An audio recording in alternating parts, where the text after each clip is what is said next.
We're going to kick this off old school style, Jared. By that, I mean you don't need to bring me in with the music, but I do want to say hello and welcome to the Untranslatable podcast.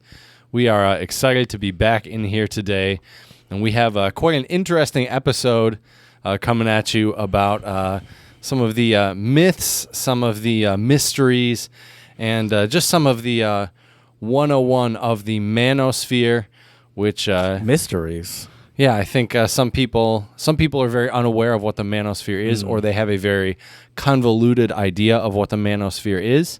And so we're going to talk about it today. We're going to talk about some terms that people use in this space on the internet, and I think it'll be a fun episode. So without further ado, I am here with my partner in crime and my good buddy Jared. How's it going, Jared?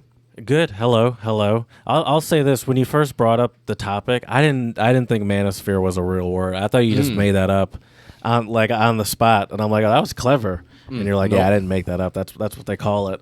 And then I Googled it, and I was like, wow, that is a real term. And there was a lot of think pieces about it. Yes, there are. Yes, there are. So yeah, that'll be interesting.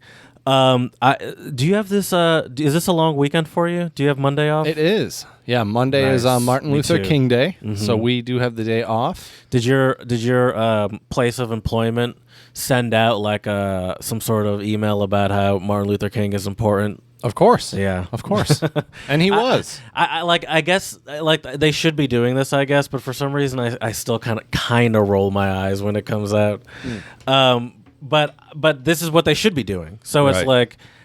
But maybe it's just because it's always Martin Luther King, Well, one he was the thing only one. that our office did, which I thought was really great, was we put together some materials for faculty to discuss race and kind of the history of racism in the United States, and also how you can kind of address some of these current issues going on, even stuff with George Floyd and there are a lot of different racial issues in the United States, and it's definitely an interesting time to be an educator. Yeah. Especially in certain places where you have a very diverse group of students.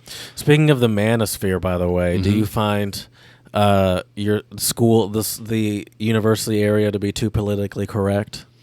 I think our university Obsessed is with making. Sorry, go ahead. I don't think it's too politically correct. I think we do just try to listen to one another and be empathetic and use the correct terminology and be aware of what the terminology means, which is why I'm very excited about today's episode, because I think there are a lot of terms in the manosphere that we can learn from, but there are some terms that are as some people say, toxic, misogynistic.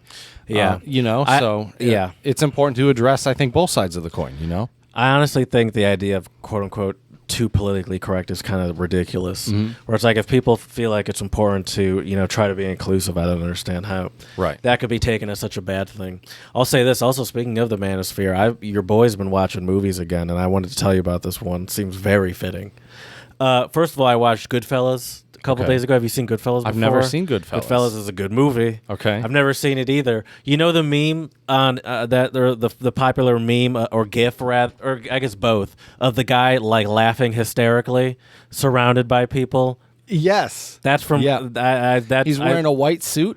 I think. I believe right? so. Right? I believe so. Yeah. That is from Goodfellas. That's Ray Liotta from Goodfellas. I was like, oh shoot, that's the meme. It's so funny when you see stuff that was a meme. You know what? Actually, what it reminds me of is the meme of Leonardo DiCaprio eating and pointing. Oh, that's how I felt when I saw that. Eating and pointing, or when he's sitting on the couch with a beer. Yes, and that's what it is. That's what it is. That's what it is. That's a great meme. That's the meme I thought of when I realized I saw a different meme. I was like, oh shit. Right.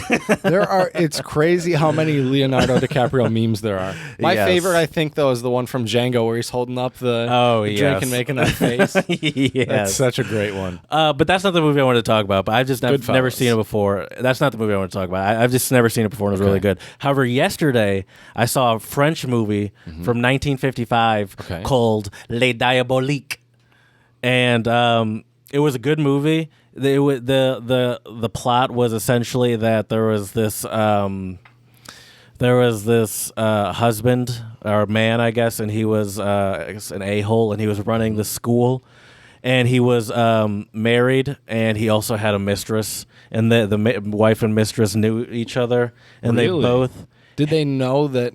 yeah. Oh, okay. And they both hated the guy. Okay. Both the wife and the mistress were kind of sick of him, and they plotted to kill him. Ooh. You're probably not going to see it, are you? Because I'll just spoil it. It was great. I mean, I want to watch it now, but you can still spoil it.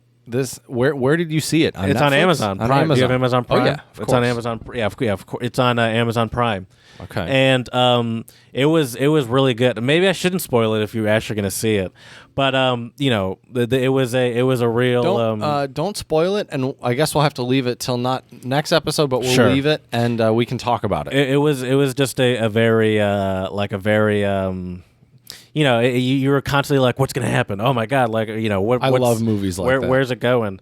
So actually, And it's a French movie. It right? is. And that's the thing. Well, maybe I won't talk about the movie because you'll watch it, but the subtitles suck, dude. Uh-oh. Like they're terrible. It's so. Did you understand some of the sentences and you read the subtitles and you were like, wait a minute? Yes. Really? Okay. I was like, that's not what they said. I was like, that's generally what they said, but that's not what they said. Like, for example, obviously the first example I could think of is car related. Okay. They were talking about how for whatever reason they had to downsize from a small car or from a big car to a small car. Okay. And they didn't say, I don't remember what the big car was that they said, but they didn't say big car to small car. They said the specific cars because they were like super popular French cars. And so the small car was a deux chevaux. Okay. Do you know what that is? No. Which is like a ubiquitous French car from like that time period. Okay. But what is it? Oh, Citroen, I just said. But like no one maybe outside really knows what that is.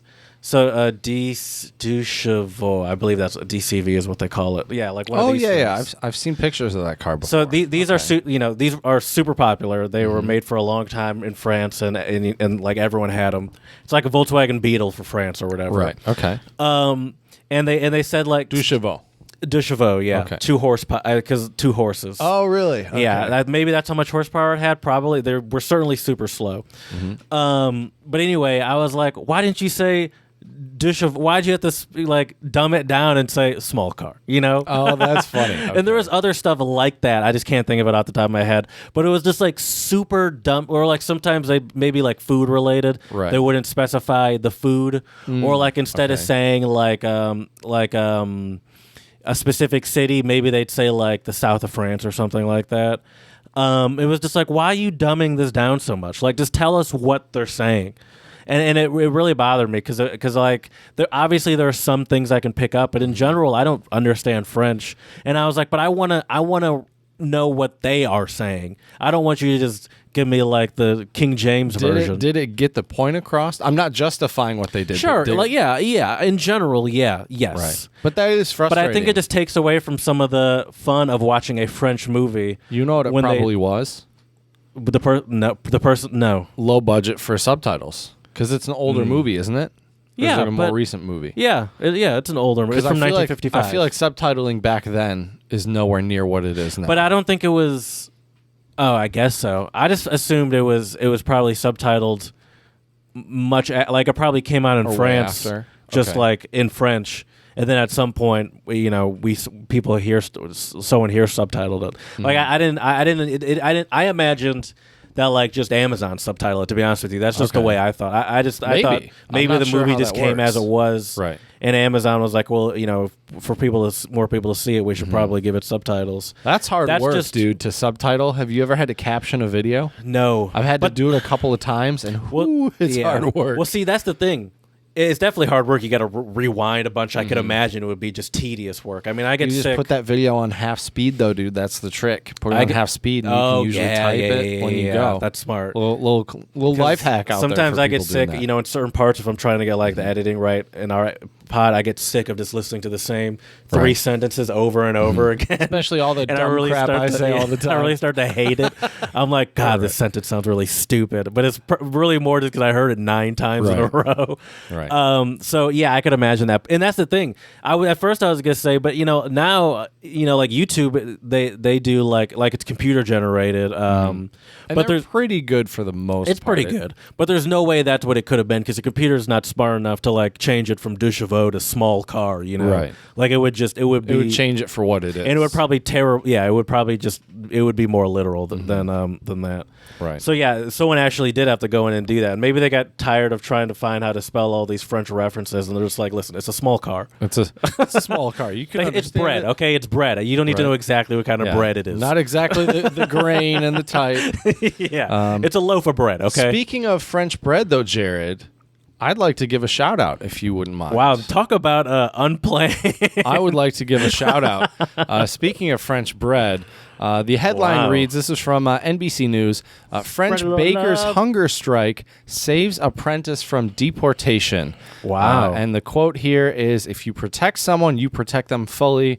That is from Stéphane Rabacle, I think is how you would pronounce that. He's a French baker who had an apprentice named Laye-Fode Traoré. I think that's how you would say that. Who's 18 and worked at La Rue Chapon. Is that how you say that, Jared? Right there. I've never La Rue Chapon.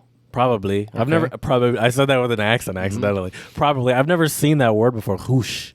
Yeah, I'm not sure. But anyways, that is the name of their bakery. A bakery in the eastern city of Besançon, I think is how you would pronounce it. I'm not sure. Besançon. And then what Ravenclay says is that Lay was an exemplary worker. I could see that right away. Adding that he hired the teenager after reading a newspaper article about the struggle of migrant children and finding training opportunities as a part of their immigration obligations. So what's funny is a lot of people who are unaware of refugees immigrating, it's actually a really difficult process. Like I think we have a lot of people in the States who just think you can somehow you get a card and you can somehow come over here and life is all good and then you get government subsidized everything. That's not how it works. So anyways... So this immigrant got Laye-Fode Traoré. He got an apprenticeship at this bakery, which I think is great. And apparently he would arrive at work at 3 a.m. and he would bake and leave by 9 a.m. to pursue his studies because he's a teenager. So I'm assuming he still might have a year or two of school or something. Sure. So anyway, so this baker, Ravenclay, went on a hunger strike, 11-day hunger strike. Had to be hospitalized. And then after that, there were some French celebrities and stuff that also sent some letters, I guess, to Macron, and they saved this young man from being deported. So how does he? So does it say how he publicized? I know you don't like to read the articles. Does it say how? And so I'm already getting nervous by asking a question, but I'm curious how he publicized this because he's just. A bakery owner. It's not like he's some sort of celebrity. Online petition. Okay. So his campaign gained traction on social media. Did you say that? Did I miss that? No, I didn't. Okay. But yeah, so his campaign gained traction on social media, and an online petition gathered over 242,000 signatures. So I think that's great. If we would have known about this, I would have put my signature on that bad boy as well. Sure. I feel like the thing about maybe I'm just cynical, but I feel like if it was in the U.S., they'd be like, "All right, go on a hunger strike. We're still gonna, kick them out." Maybe. Yeah. But here's a tweet from I don't know who Raphael Glucksmann. Look at the way look at the way he looks at him. Like he cares about him. Yeah. You can tell. They're buddies. I think. I think That's great, though. You know, can teach them how to. I feel like a baker is probably a very important profession in France. Yeah, that's like if you want a stable job, my man. Yeah, that's a baker in France. Only second to like doctor over there. Right. Exactly. Sadly, that'd be like fast food worker in the U.S. There's so many fast food. My restaurants. baker is suffering. But yeah, please do not deport this man. So, anyways, shout out though to. Can you read that to me real quick, please? Le courage de Stéphane Ravenclay et la vague de solidarité. I don't know how you would say that word. Qu'il Soulever on gagne. Yeah, I don't know what any of this stuff says. Okay. Can you translate some of this? The courage of Stephen Ravenclay at, I don't know what vague is, at the a la something of solidarity, like showing solidarity, I imagine. Qu'il I don't know what that part is. All right, listen. It's been a long time since I've taken a French class. I'm surprised I got the first sentence right. But yeah, that's some real spread a little love. That's some real love spreading right there. It is. It is. So it's a great that's story. a bold move. Man, I feel like I would do a hunger strike, but I would You'd have some crackers stashed in your pocket. I'd be like, listen, you don't know what's happening in my home. Right. I'm just going to the bathroom. And you're like got like a pantry full of like stuff the in first your guy to gain weight bathroom. during a hunger strike. Right. Right. That's great, and that's cool that works, you know. Right. So I want to before we get into some untranslatables, I do want to share this kind of goofy story real quick, Jared. Okay. I was perusing Reddit, and I think the Manosphere does have to attribute a lot to Reddit. This is a little bit tangentially related. This is just a hilarious story. There's a thread on Reddit, Jared. TIFU. Do you know what that acronym stands for? No. We'll be doing lots of acronyms today, folks. So grab your pens and paper. That's true. TIFU, Jared, is Today I Fucked Up. Okay. Today I fucked up. So last night, so here's the story. So TIFU by throwing my steak out a window. I read this story, Jared, and I'm should be able to get through it without cracking up now, but read it a couple times. It was really cracking up. So last night, my wife's boss from her brand new job invited us over for dinner. On the drive over, my wife reiterated many times to me how important it was to make a good impression. Always a great way to start a story, Jared. I scoffed and arrogantly informed my silly wife that I always make good impressions. My wife's boss is a single lady in her 50s, so it was just the three of us. We chit-chatted over drinks and salads and seemed to really be hitting it off. See, that's dangerous because if one person goes to the bathroom, then you're alone with the other person. With the boss. I mean, unless it's your, obviously if the boss goes, it's fine. Right. But it's like, don't leave me alone with your boss. There needs to be at least someone else here to keep this conversation going with me. Exactly. So anyway, so she laughed at my well-timed, perfectly appropriate jokes, and my wife seemed pleased. Soon she brought out the main course, a nice big juicy steak for each of us. As I began to cut my steak, I was discouraged to discover how undercooked the steak was. No, it's cooked just right. You're just, what do they call it, a cuck? Now I've had my fair share. Soy boy, that's what it is. That's right, a soy boy. We'll get into what that means later, folks. Hang on to your seats here. Now I've had my fair share of rare steak. I prefer medium, but I can handle rare. This was several minutes on a hot grill, sort of rare.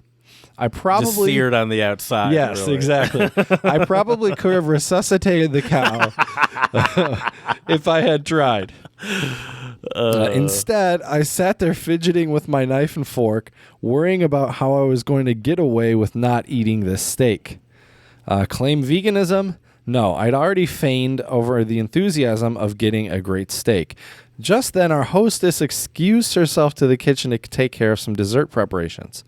As I looked across the fancy dining room table at the open window of this third-story apartment, a cartoon light bulb appeared over my head.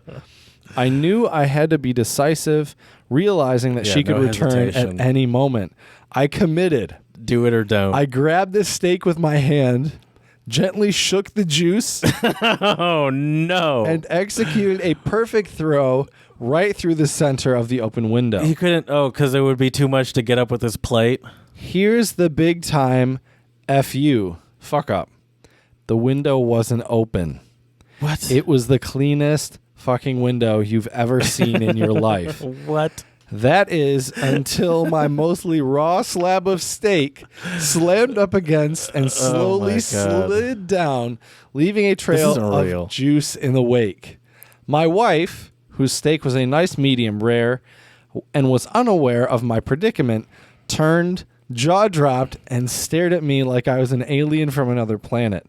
This look then slowly morphed into a more of a "there is no place on this planet you can ever hide from me" expression of demonic anger.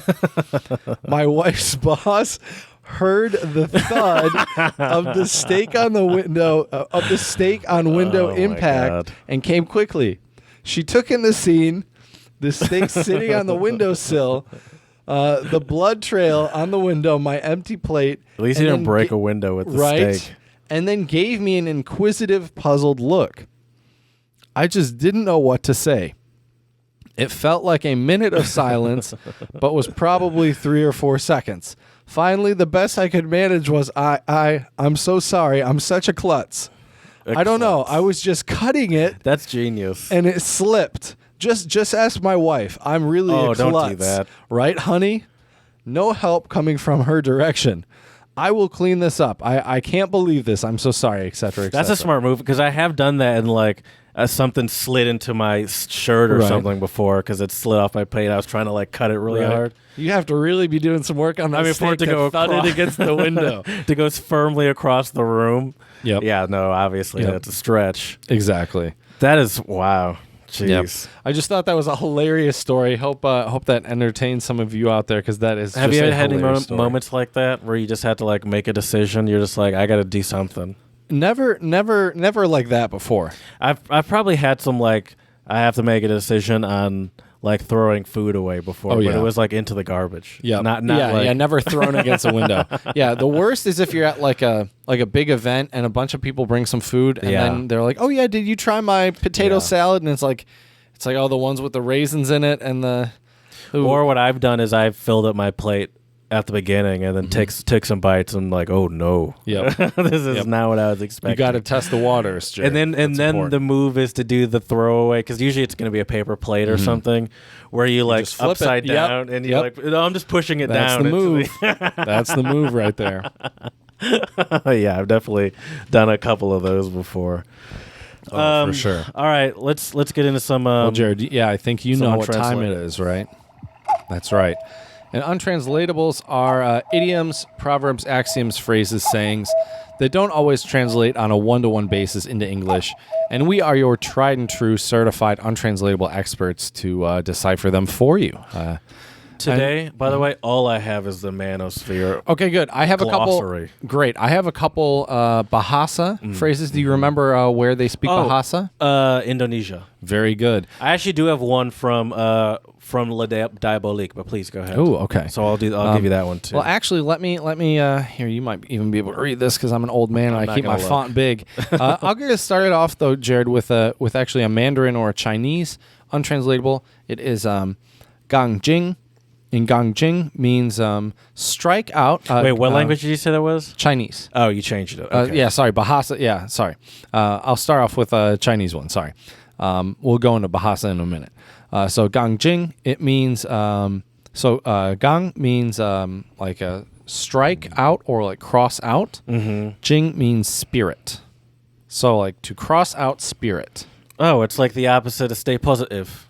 Okay. So, and that's always like a Debbie Downer or like and looking negatively upon a situation. Nowadays, who would that Debbie Downer be? What's the like 2020 or just the 20s equivalent of a Debbie Downer? Where would you find this Debbie Downer, Jared? A hater? Okay, you're getting closer. You got haters. What else do you have? Trolls. There we go. There we go. Yeah, an internet troll. Okay. An internet troll. Give us your untranslatable from La Diabolique. Yeah, so this is obviously French. It was a French movie. This is, so I'm going to be honest with you. This is maybe one of the few things that the subtitles actually did right. And I didn't actually get the wording perfectly, but I did just obviously Google it because it's a pretty simple untranslatable. Okay. But this might not be the exact words that were used. Deux mots, trois mensonges. It's not mensonges. Jeez. Let me see what this is. Mensonges. Yeah, but that doesn't make any sense, does it? That's not. I have no idea. French people don't say something. I'm not a French teacher, Jared. I couldn't tell you. Okay, here we go. Mensonge. That sounds nice. Mensonge. Okay. which means? I assume you know two of those words. No. Two of the deux mots, trois mensonges. Two something. Three something, yeah.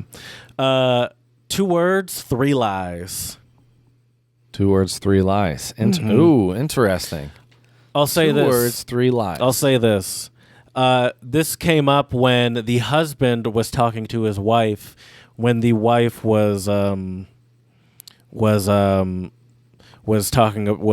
quoting something that the mistress said. So it's just something that's completely false, right? Yeah. But I think it's more. He said it more about the person, so I think it's more like you're just a big liar. Yeah, everything that comes out. Like if this person says 2 words, 3 of them are going to be lies. That's how much this person lies. You can't trust them farther than you can throw them. Jared. Yeah, I just thought that was such a smooth, untranslatable. 2 words, 3 lies. Yeah, it's very easy, very clear. It's like everything's a lie. 2 words, 3 lies. I like that. That's a good one. Let me give you a Bahasa one now. Sorry for the little teaser, I guess, but here's a Bahasa one, which is a language spoken in Indonesia. I think we've actually used this one before, but I think this one's kind of a fitting one based on today's topic. Babi buta. And babi buta means blind pig. There's a restaurant in Chicago called The Blind Pig. There's a bar in Ann Arbor called The Blind Pig, where they have like music shows and stuff. Well, they used to. I think that's actually what I'm thinking of. Okay, nice. Now that I think about it, I think. I think the place in Chicago I'm thinking of is Purple Pig. Now I have no idea anymore. But anyways, blind pig, Jared. What's a blind pig? Is that someone that just like stuffs their face with food? It's not actually about food. Okay. Think about our wild pigs known to be. How are wild pigs known to be? Aggressive. Yes. Plentiful. There's a lot of them. Okay, it's more about the aggression. Okay, they're aggressive. Oh, so it's just like blind rage, essentially. Okay. You're just incredibly angry. Describe a person with rage with no control. And there is a phrase, and I guess we can just start talking about these now. We might as well. There is a phrase in the Manosphere called red pill rage. And we'll talk about what the red pill is today as well. There's a lot of good phrases we need to talk about in this glossary of the Manosphere. Some are good, some are bad, some are ugly, but we are going to talk about them here today. Let's get into some Manosphere terms. And since you brought up red pill rage, I've never even heard of that one. Let's start with red pill. Okay. That's a great place to start in the Manosphere. So, do you know the origins of the red pill? I do know the origins of the red pill. What are they, Jared? Now, I imagine the only possibility is the Matrix, right? Yes. And so in the Matrix, there's the red pill and the blue pill. The red pill will show you enlightenment, lead you to the path of reality. The blue pill, you wake up like nothing happened, and the world goes back to normal, and you live in essentially a blissful ignorance. Yep. And so the red pill, I imagine, is men opening their eyes to the atrocities of women and combating that with misogyny and hate. That's one way to look at it. The way I would look at it would be the red pill. I don't think it's a man thing. I think the red pill is... so the difference between taking the red pill versus the blue pill, the red pill is seeing things for what they are.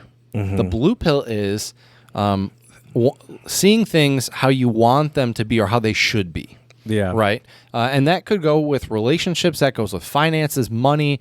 The red pill is, I think a lot of people boil the red pill down to like dating and relationships. But I think the red pill can be interpreted in so much more. And there are some misogynistic parts of the red pill community. So you're telling me in the red pill community, they do more than talk about like dating? Yes. So they tell you like the importance of like well, no, I would say the buying a home or something. I would say the Manosphere. Yeah, they talk about business, real estate. Yeah. You know. Okay. Because certainly when I hear red pill, the first thing I would just think of is some sort of like pickup artist or something telling you like how to proper ways of negging. You know, that's probably the first thing I go to. Well, see, insult them a little bit, and then compliment them. The funny thing with pickup artistry, which you mentioned, so that's another like Manosphere term.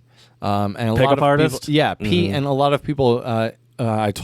I told everyone, grab your pens and papers because there's lots of acronyms.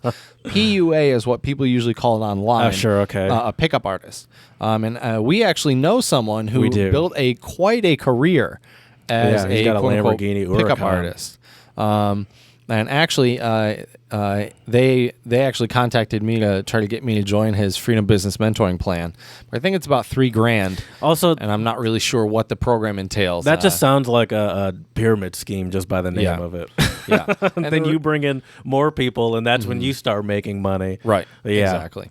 But anyway, so pickup artistry is a big part of the manosphere. I think there's actually there are some academic articles, Jared, that have been published that break down, and apparently, according to the academic articles I looked up, there are like kind of 4 or 5 branches of the quote unquote manosphere. And the manosphere is basically an online space where men write about whatever they want to write about. And so that could be dating, that could be, there's a lot of different stuff on Reddit you can look on, and that's really where a lot of this is. When I think of the manosphere, I certainly think of YouTube, obviously. Sure. I think of Reddit. Although YouTube really censors a lot of manosphere content. Oh, yeah, where they all think they're shadow banned. Mm-hmm. Yeah, I could imagine that. I also think of 4chan. I don't really know what happens on 4chan. Right, yeah, I don't go on there. But maybe that's too dark for the manosphere. That's like the... I don't know, there's... Well, I don't know. I don't know what happens over there. Well, it's interesting you mentioned the red pill. So that's one big part of the manosphere. But then you have the other types of pills. You have your red pill and blue pill, right? Your red pill person is the quote-unquote... I would say a red piller would say that they're a quote-unquote woke person who sees things how they really are. What makes them think they got it figured out? Well, I think it's not that they have it figured out, but they realize that our society does condition us to think and act and treat people in certain ways. And a lot of times those ways don't necessarily benefit oneself. Yet these people don't understand systematic racism, yet they think they got the world figured out. I don't know. Sorry, go ahead. Yeah. Well, I will say I don't know if there is much on the manosphere about racism. I highly doubt that there is. 'Cause the manosphere kind of seems a little racist to me. As like it just seems like a space that I imagine is filled with a lot of maybe I get like almost a Proud Boy vibe, a little bit. Okay. From the manosphere. And I know some of these like red pill, like it's obviously there are black people that are red pilled, like it's not just a white person space. Right. But I don't know. Maybe it's just when you have any sort of like ism, like a sexism, it's like, there's probably going to be racism close by, or like, I don't know. Yeah, I don't know. That's just my interpretation of it. But let's talk about these other pills. Oh, so yeah. There's the red pill. There's more than 2 pills. There's the blue pill, and the blue pill person is that person that just kind of is blissfully ignorant. Yeah, you just believe a beta. Well, no. See, that's the other funny thing with the red pill, the manosphere. There is a lot of talk of the alpha and beta, and that's one thing I really dislike about the manosphere, because I think this notion of just alpha and beta, I don't think you can just so easily put people in 2 categories like that. Yeah. And I'm sure a lot of red pillers out there are going to call me a beta just for saying that. But sounds like fine. What a beta would say. Call me whatever the hell you want. But I think this. I'm with you though. Like the idea. Like what I don't understand. What is the deciding factor? Like if you like have sex a lot, does that make you an alpha? Or like if you are nice to women, does that mean you're a beta? I don't know. Do you make a lot of money? Is that alpha? There's do you have to work out a lot? Like I don't know what it's just these rules are, and it seems so antiquated on like what makes a man to according to the alpha beta. The irony is too, when I see a lot of these people post on like YouTube videos, like, is this alpha or that? I'm like, if you have to ask if it's alpha, it's probably not alpha. Yeah, if you're like asking for someone else's approval of your manliness, that's like not the very last thing that's not very alpha. Right. Exactly. But anyway, so there's different types of pills. So there's the red pill, blue pill, purple pill. Okay. Purple pill is someone like I would say honestly, if I were to categorize you and I would probably put both of us in the purple pill category. That's like the independent, but there's like Democrats, Republicans. Well, no, a purple pill person is someone that... I'm in the middle. Well, I guess it is kind of in the middle, but it's also you realize some of the red pill truths out there, but you don't let those red pill truths necessarily define all of your decisions in life and what you're going to do. Like I'm totally open to dating and meeting people and stuff like that, but right now, I'm taking a little break from it because I'm still, back at my parents. Mm-hmm. I don't know what my pandemic happening, by the way. I don't know what my job prospect is until I figure out this contract situation. So until I really get myself situated the way I want, I don't really see a point in spending a lot of time and effort dating anyways right now. Sure. But that very well can change in the future. But anyway, so you have a purple pill, which is someone who realizes some of the red pill realities, but is also still open to dating, long-term relationships, or even marriage. I think a true red pillar is not open to the idea of marriage. Okay. That's a really big difference, I would say, between what about a long-term person, relationship? Which that's another acronym for you in the red pill, the Manosphere, LTR, long-term relationship. But that's normal. That's not just a Manosphere thing. Right. But I'm sure they do talk a lot about long-term relationships in the That's Manosphere. what I find interesting about the Manosphere, Jared, is that some of the biggest names in the Manosphere, like Rollo Tomassi is one of them. He's an author, has like one of the biggest Manosphere red pill websites out there. His book is called The Rational Male. What's this guy's name? Rollo Tomassi. Okay. And Rollo. R-O, yeah, you can. R-O-L-L-O? Yep, and then Tomassi, just more or less like it sounds. T-O-M. Oh, I see it. And so anyway, Rational male. The interesting thing this is, looks like is a fucking douche. A lot of these the interesting thing is a lot of these. I know what he looks like. Okay. A lot of these Manosphere or red pill guys. The funny thing is a lot of them preach no cohabitation, no long-term relationships, or only keep it at long-term relationships. But Rollo Tomassi, who is kind of the godfather of the Manosphere and red pill, he is actually married. So it's kind of interesting that, you have to take what the Manosphere says with a grain of salt. Yeah. I think there are, like I mentioned when we started this episode today, I do think there is a lot we can learn from the Manosphere. And for the ladies out there, there's a lot you can learn about men, and I think it can be beneficial for them as well. And also maybe some men you might not want to associate with. There are a lot of dudes on those forums online that are probably not the best, relationship or couple material. Sure. But let's talk about, sorry, I keep digressing from these pills. Yeah. So we were talking about purple pill, right? So red pill, blue pill, purple pill, which is, like I said, red pill aware, but you're also open to relationships. Now you have the black pill.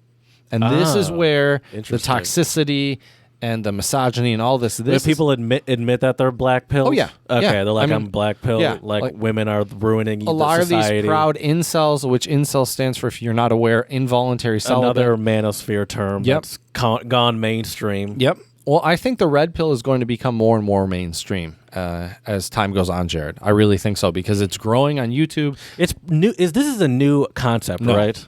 No. Manosphere and red pill has been around for a while, actually. So Manosphere is it's essentially like this idea or a red pill, like this almost, at least the way I think about it, and I believe I wrote this down. It's like the pussification of men, essentially. I mean, that's what some people in the community say. And it's like say. almost trying to protect masculinity and avoid this pussification as it is.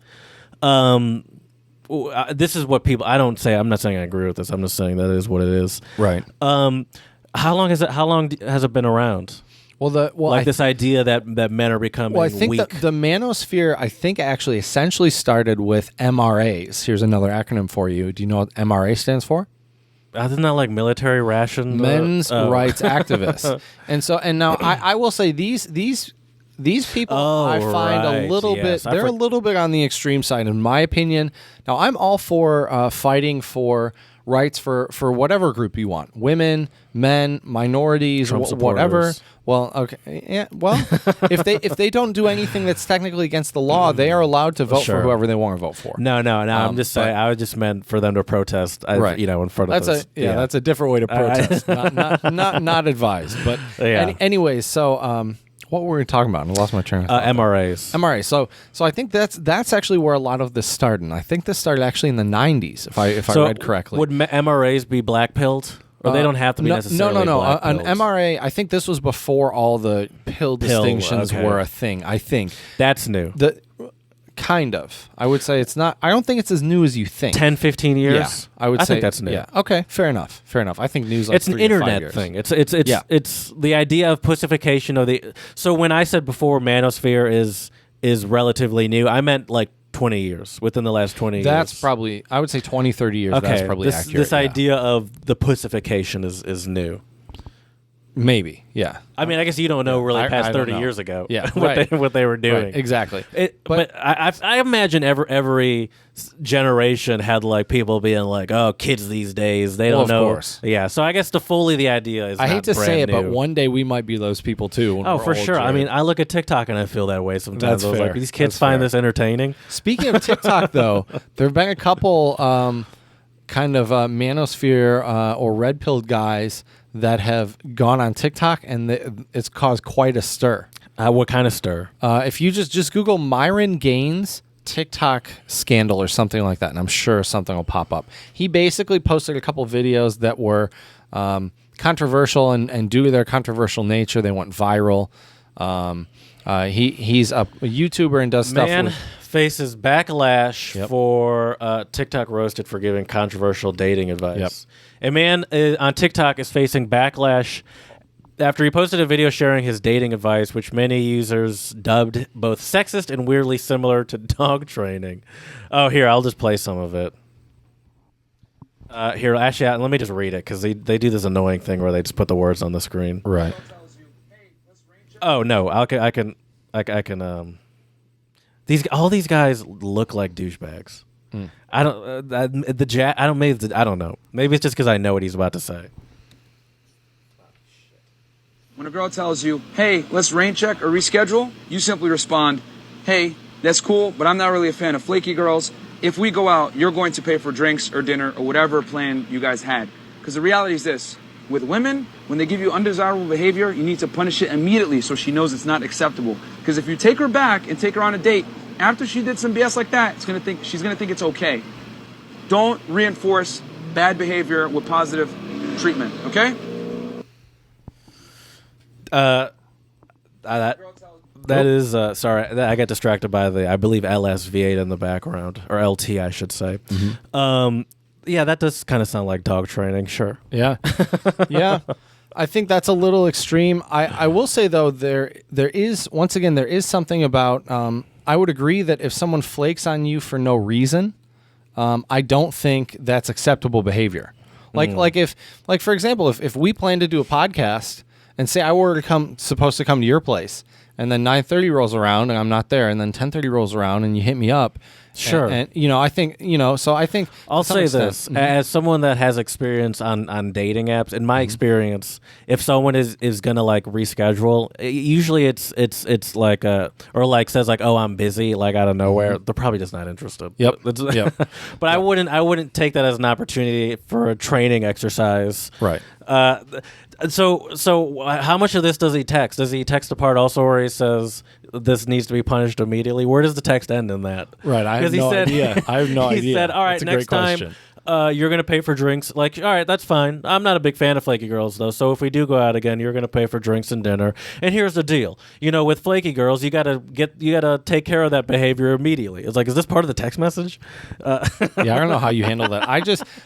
Honestly, if someone flakes on me, I might just not even reach out to them. If they want to connect, they can connect. But I think as you said, it's a good way to show interest level or lack thereof. You want to know my favorite Manosphere person? I just thought I am a fan of a Manosphere person because of I have no idea what his name is. It's from your mom's house, but it's this he used to be a fighter, and he's like, women should pick up unwarranted. He's like, if I'm paying for everything, then the least they can do is pick up unwarranted.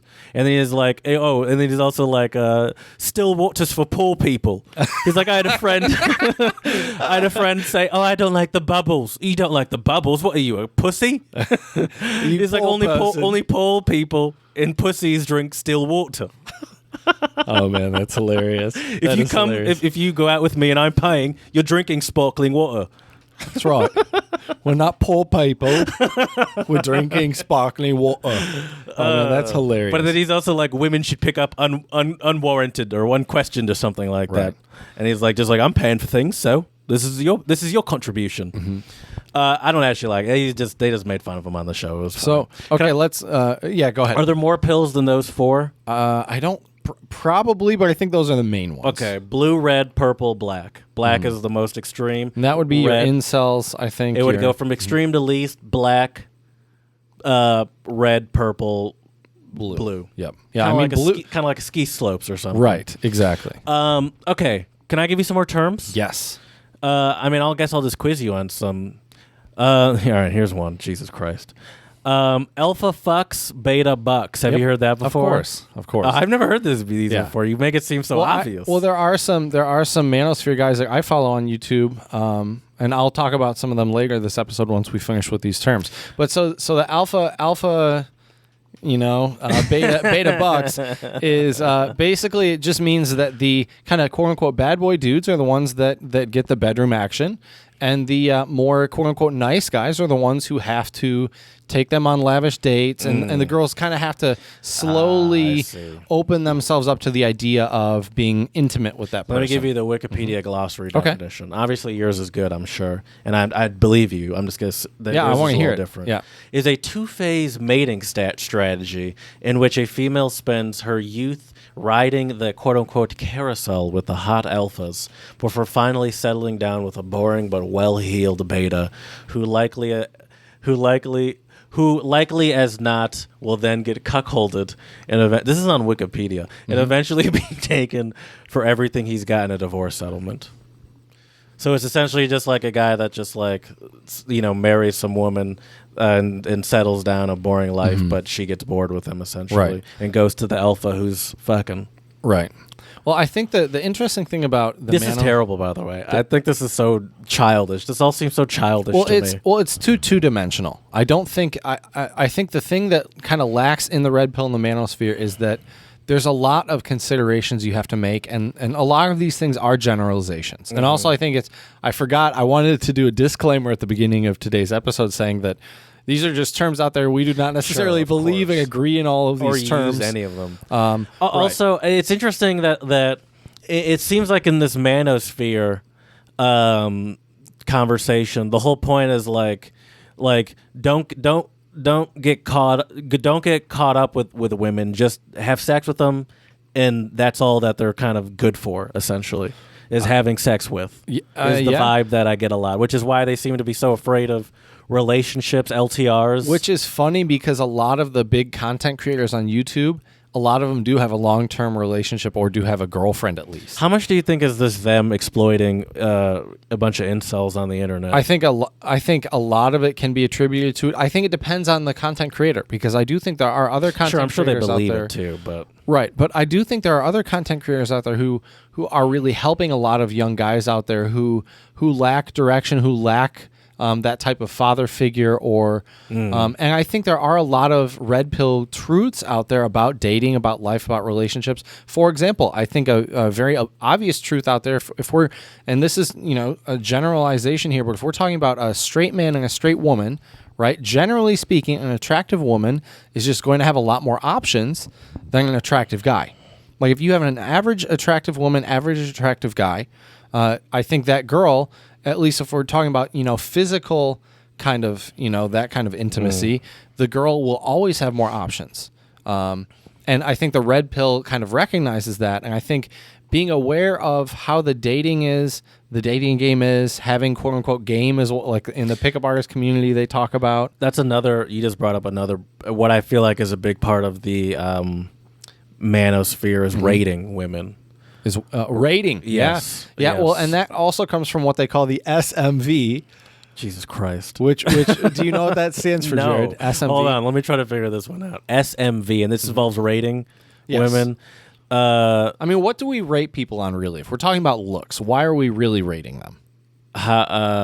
Sex, male, sexual. It's a group of many people, many things. What do you call a group of many things? Sex. You have a super place you go buy food. Oh, sex market value. There you go. That's hilarious. SMV. and so that is what that like 1 to 10 scale or whatever, or 1 to 5 or whatever, the SMV.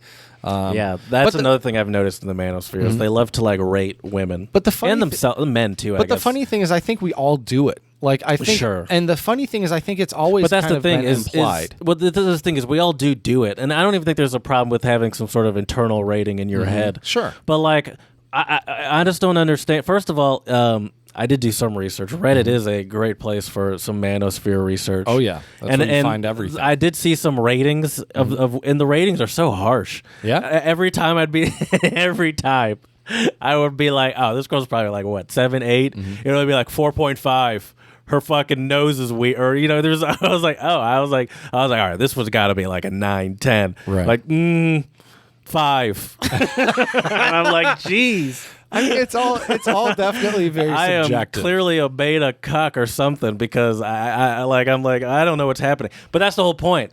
My whole point is that's why I find the SMV so kind of foolish, because it's like, what's the sort of ultimate scale that we're using as the baseline here? Here's another thing from the manosphere I find a little bit foolish. Also, you know why I don't like the SMV? The SMV is racist. At least it was when I was on these Reddit areas I worked. But see, I think it's always like that like white Barbie girl that was. I wouldn't even put her as a 10, to be honest. That's what I'm telling. That's what I'm like. It was like this almost fake idea of what a human was that I always got like that. Like, I don't know. It was just like the most generic SMV. I'm like, this is so dumb. I was like, and who and why should I?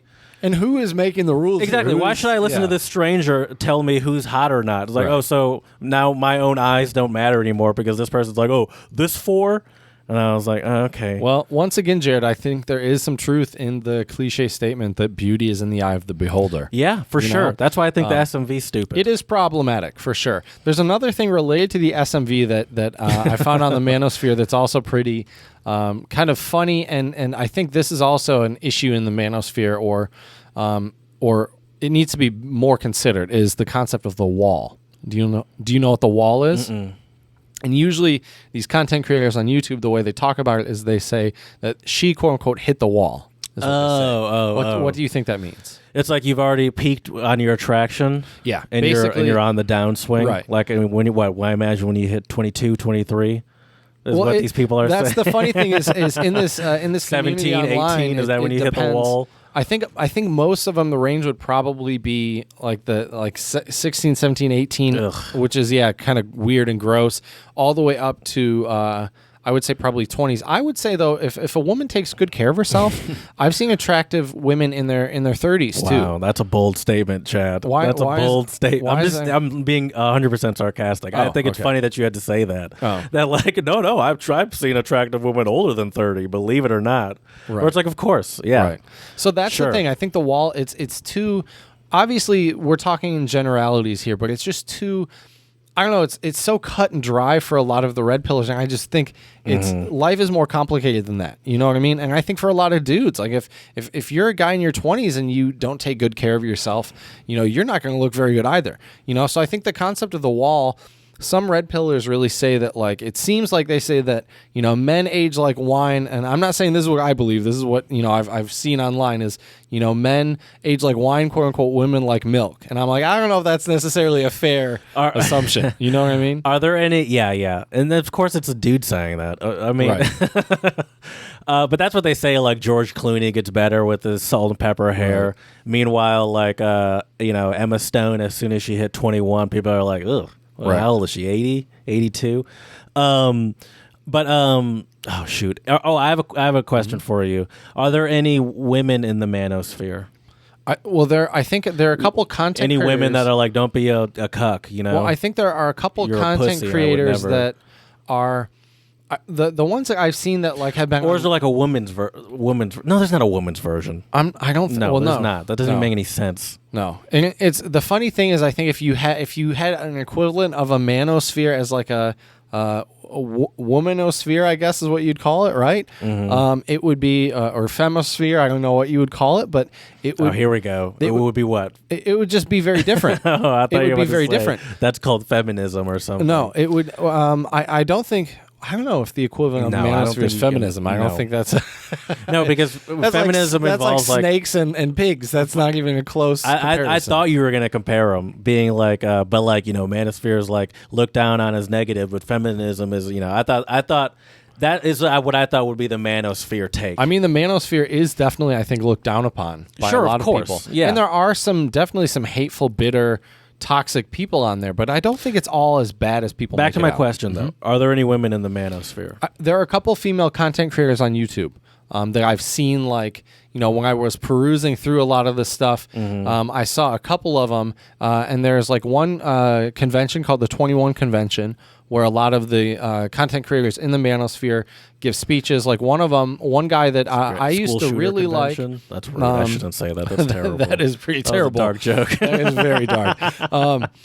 So like one guy that it's like I really an like, incel convention, I should say. well, I wouldn't say that though, because actually I think a lot of those guys are really successful. Actually, but the funny thing is, some of them. Then what do they need to ask for this guy? What do they need to learn from this guy then? You know? So one of them that I used to really like is Elliot Hulse. So Elliot Hulse, if you look him up now, he's definitely a big part in the manosphere, I would say. But I got into him because of weightlifting, and he had some really good workout programs and some really good like videos on YouTube back in the day. It was like called Yo Elliot, and people would ask him workout questions. And so, but yeah, just look through his Instagram, and you can kind of get a clue. I think. Way of the Addicted Lover. He's got these shooting range glasses on, like those orange tint shooting range glasses on in his home for some reason. Celibate virtue or incel excuse, financial collapse, fear, porn. What supplements I'm currently taking. Stay calm and do your work. How to defeat resistance. Yeah, it's like motivational, but like how I became Catholic. Ugh, all right. Yeah. See, I really liked his workout stuff, but now he's really branched out into the quote unquote manosphere, I would say. Also, why it seems like a lot of manosphere people are Trump supporters too. Yeah, I think a lot What's of them up are. with that? I can't really give you a good answer for that one. I'm not really sure. It's definitely we all know that in the in like the just in the general conservative, especially social media space, it's like the liberals are like the the cucks and the soy boys. Right. So what is a soy boy, Jared? Let's I talk keep about saying that one because Yeah. it is a fun one to say. Yeah. Well, they rolls say off the tongue. I actually understand. I actually know the etymology of this one, shall I say. Okay. So soy is obviously a sort of a sometimes used as like a replacement for meat. And first of all, people that don't eat meat are pussies and betas already. But that's not really where I don't. That's not the only thing that's really where soy boy comes from. It comes more from soy. They say. Now I don't know if this is true or not, but they say it causes you to grow boobies, and it also causes you to have spikes in estrogen, I believe. And so they essentially say that like it kind of eating soy kind of turns you into a woman is what they say. Right. And a soy boy would Is be someone someone that's that kind of effeminate. Eats a lot of soy, so they're turning into a woman. Is that what it is? That's correct. Well, I mean, is that how you heard it? I think nowadays it doesn't really matter if you do eat a lot of soy or not. I don't think it has just really refers- any connection to how Right. much soy you eat, but that's just. But that's where it comes call- from. You're correct. Okay, Yeah. okay. Yeah, that etymology is 100% correct. Yeah, so I did know that one. That one has been around for a long Right. time, and so I've heard a lot of talk about that one. Can I ask you another one? Here's one Sure. that I've actually never seen before. Just something that popped up, and I need to start scrolling because these are in alphabetical order, and I'm only in the There's A's. lots of them. Yeah, there's tons of them. Androphile. Do you know what that is? I don't know what that is. What is that? Oh, males who pursues sexual relationships with other males, Oh, but reject effeminacy. Oh, yeah. Okay. camp. Lover of man. Okay. Androphile. Okay. So they don't call them like gay. I guess it would be Ooh. someone not willing to admit that what they're doing is. That what sounds we like would say exactly is gay. what a what a person in the manosphere kind of is, because they're so afraid of women, like getting into relationships. Well, it just sometimes it feels like the ultimate thing is to either end up alone or like men are the best. Just only if we could just work out all day together and watch each other sweat. And it's like this is turning very sexual. I don't know if it's. If we could just eat steaks and play video games and work out, that's a good life. These women just ruin everything. It's like this. It sounds like you just want to be with man, which is okay, but it seems obviously Right. that against. So maybe that's the. But you also can't androphile. be gay, and in the manosphere, it seems like. Are they accepting of gay people in the manosphere? Can you be a alpha gay person? That's a really good question. I don't know. I mean, I'm not a manosphere because I've only watched some it's so of the obsessed content. with like the relationship of male and female, or man and woman. like, is it possible? It's once again my natural thought through the sexism is just that you imagine that they're all kind of homophobic is what I just assume. Right. Could be maybe, but it's like, well, I'm not sure. And it's like I can't imagine. Yeah, I don't know. It's like are there like a gay manosphere people are like telling you how to like manipulate men? Right. Listen, men are fucking idiots. What you got to do is you got to just put down a big stake in front of them, and that'll get them distracted for a bit. I don't know, like whatever. I don't know what they would say. That's true. Tricks you use to get like, or are there similar, much like there are these sort of ways to become like a top dog dude for a top apex. The apex fallacy. Do you know what the apex fallacy is? All right, we'll get into that later. Is there a way for like women to like take advantage of men? Like obviously take advantage, but I mean like use these sort of tips. They like.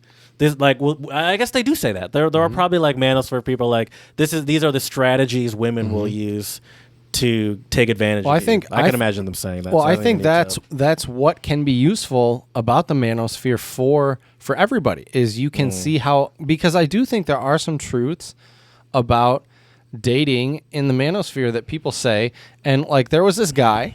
Do me a favor, can you Google Rich Cooper tweet? You could just Rich Cooper tweet scandal or something like that. So Rich Cooper is a guy that has a YouTube channel called Entrepreneurs in Cars.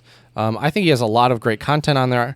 But he had a tweet that said like ladies, if you do these 6 things, like you can always keep a guy or something. It just went viral. Man, it went completely viral. Basically, kind of almost broke the internet. But here's the funny thing: is that he gets a lot of flack on Twitter. It's actually hard to find that specific. Oh, is it really? Okay, there are a lot. I wasn't aware of that.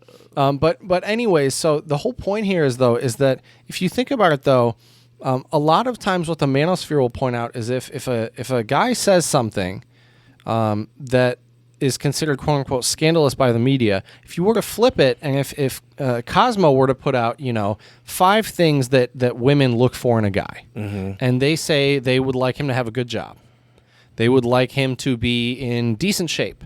A lot of women would like a guy maybe 6 feet or taller. In the manosphere, they call it, I think is it the 3 6s or the 6 6s? 6 figures. Yep. 6 feet tall. 6 feet tall. What's the third one? 6 inches. Yep. I see. Yep. Hey, can we? Speaking of 6 inches, can we pause? I really have to pee. I thought I thought I could hold it, but it's just distracting me now. Sure. I'm sorry. Oh my god, that's hilarious. All right, I'm sorry for breaking the flow with my weak bladder. So the 3 6s. So I was thinking while I was using the bathroom that if I'm not 6 foot, so that means I imagine that means I have to lowers you on the SMV scale. Lowers me on the SMV scale, and I'm gonna have to make up for that lack of inches somewhere else, if you know what I'm saying. And also either my bank account Did not think this was where our pod was going today, but all right. But it's just like I imagine they do say like there are ways to overcome status, they say. Status is a big one. Fame or status. Oh, like followers and shit? Yeah. Clout. That's what status is these Clout days. demons is a term you'll hear occasionally tossed around. That's a manosphere term? I thought that was just like an internet term. I think it's just an internet term. What's clout demons? I've heard that term before. A clout demon is just anybody who just is like attracted to you for your clout, for your fame. I see. They just want to hang out. You got that blue check mark. You got all the that's power. Clout demons you want. That's power in the world in 2020. Exactly. 2021 actually. Yeah. Okay, so we were on the 3 6s. Let's get into some more terms. Why don't we? Do you know what AWOLT is?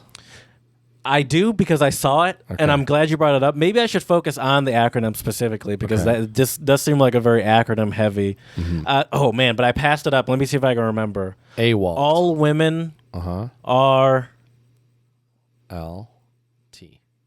Lying tramps.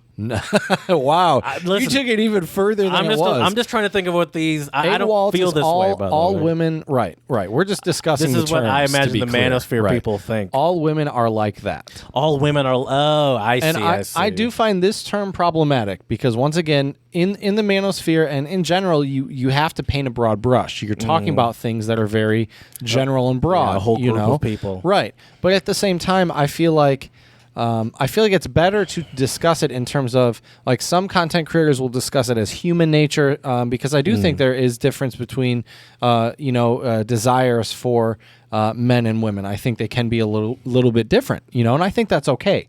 I don't think this is anything super crazy or controversial here. But anyways, the whole term AWOLT I do think is a little crazy.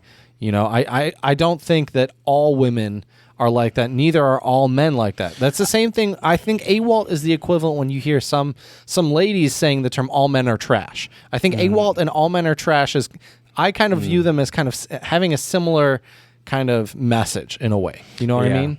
And now I can't fully explain why this is, but it does always.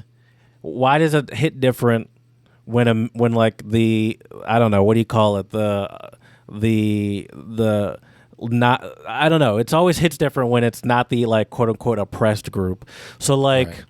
And so see, like, that's the issue with MRAs. So like black people joking about white people is a lot less dangerous than white people joking about black people. Like it's a lot easier to cross some sort of line for a white person, I would imagine, than it is for a black person to like misstep. Sort of like the same thing as like saying all men are trash is first saying like all women are like that. For some reason, it's not the same thing to me, but I can't intellectualize why it's okay for one and not the other. Right. I can't do it. Well, I think both are toxic terms, really. Sure. Honestly. Okay. Yeah. Sure. Obviously, all men are trash is pretty toxic, and so is all women are like that because. But see, here's another really big manosphere term. We couldn't do today's episode without mentioning it. Is hypergamy. Oh. Do you know what hypergamy is? We haven't gotten all the way down to the H's in your glossary. I'm on B. Right. But so do you know what hypergamy is, though? I've never heard that term before. So hypergamy is some sort of a relationship, I imagine. Yeah. Well, yeah. Basically, hypergamy on a very basic scale just means it's a person who dates up a class or caste or social status or whatever. Dates up? So you dates like up. Outside of their rank. Outside of their rank, and this is where the red pill would use that SMV scale. That's how you determine how people can be hypergamous. I love the SMV because it really does sound like a financial term. It does, doesn't it?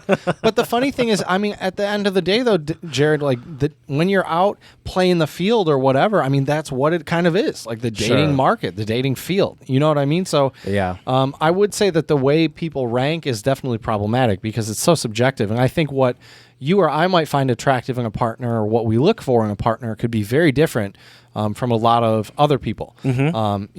Sure. But anyway, so hypergamy is a big aspect of the manosphere as well. That sort of goal of how do I date above my how do you use hypergamy in a sentence? How you use it in a sentence would be, I would say like in the manosphere, you would hear someone say women are generally more hypergamous than men. Oh, so that means hypergamy is more frequent in male to female relationships versus, female to male relationships versus male female. What I mean, or not what I mean, but what I've seen in the manosphere, what that means. Thank you, is that basically if you look at relationships, generally speaking, not always, but generally speaking, the male tends to make more money than the female. The male tends to be a couple of years older than the female, not always, but generally, and that's what kind of the manosphere talks about, is that... So hypergamy is more this idea of fitting into your like role as a male or woman in the relationship. Also in that regard, sure. Okay. Yeah. And generally in the manosphere, they argue that females or women tend to be more hypergamous than men.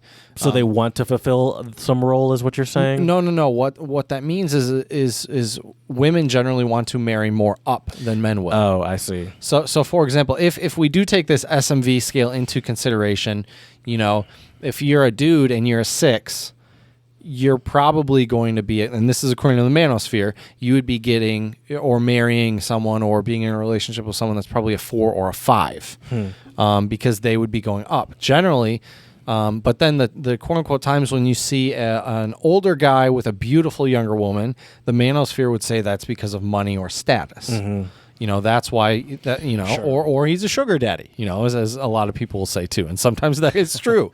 Sorry, I just came across a funny term. We don't have to talk about it, but the beta uprising. What is that? I've never heard that. What is that? I imagine it just means that. I mean, I can tell you what it means in a second, but I imagine it just means that like we're getting to a point of much more betas than alphas in this world, and betas are sort of taking over society and becoming the ruling class in the majority of men. It would be my guess. The beta uprising is predicted to happen when betas and omegas. Oh, that's even lower than a beta. Is it omega? I don't know. I have no idea. I've never heard. Because a beta is the second letter in the alphabet. Omega's the last.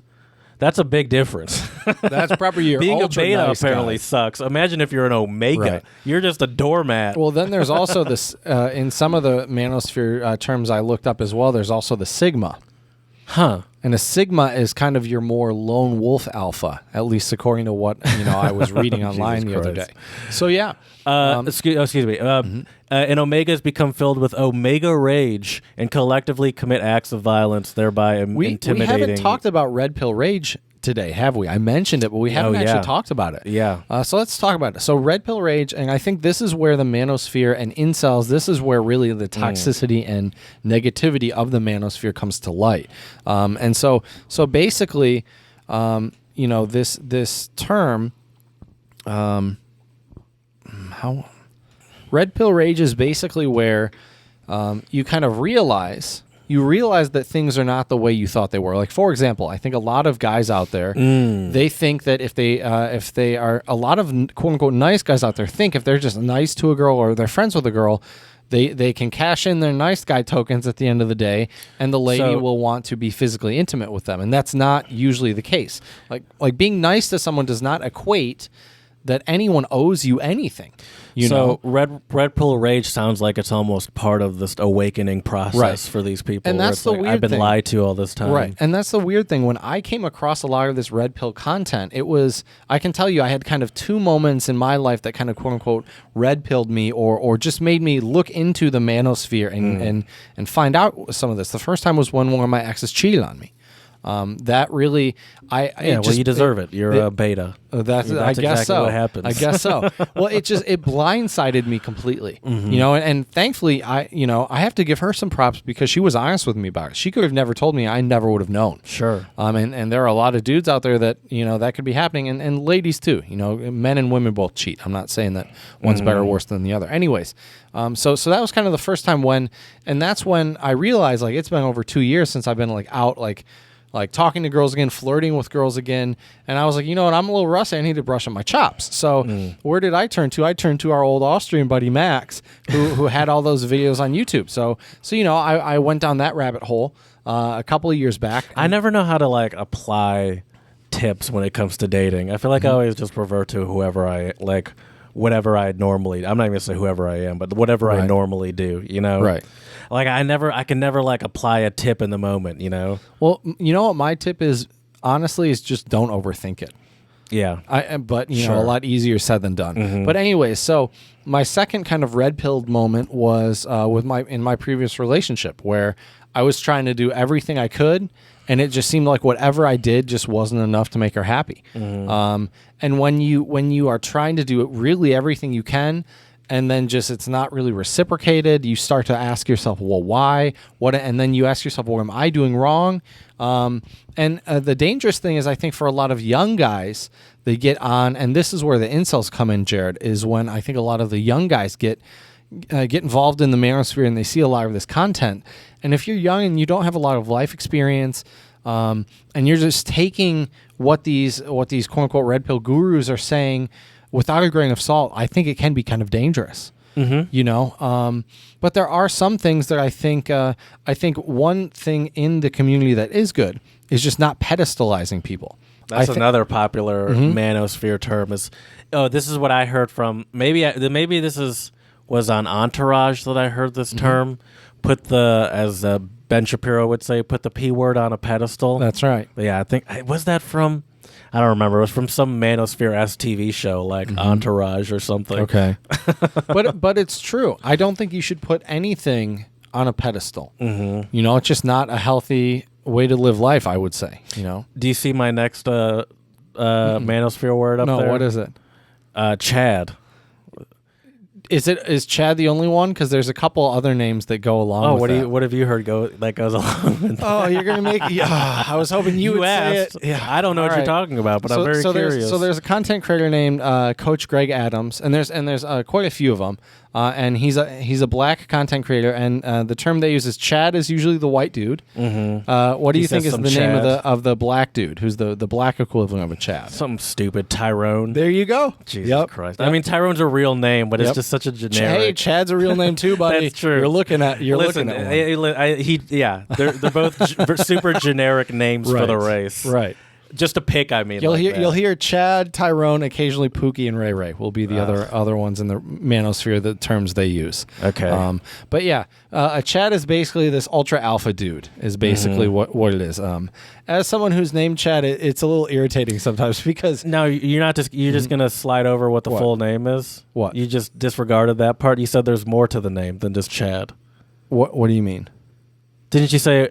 all right, never mind. Now you don't know. Now you have no idea. Now you're gonna make me say it. Say it. Well, Chad Thundercock. Is that? I did not know that. I didn't know that. Oh. I had no idea. Mind, I just made that up.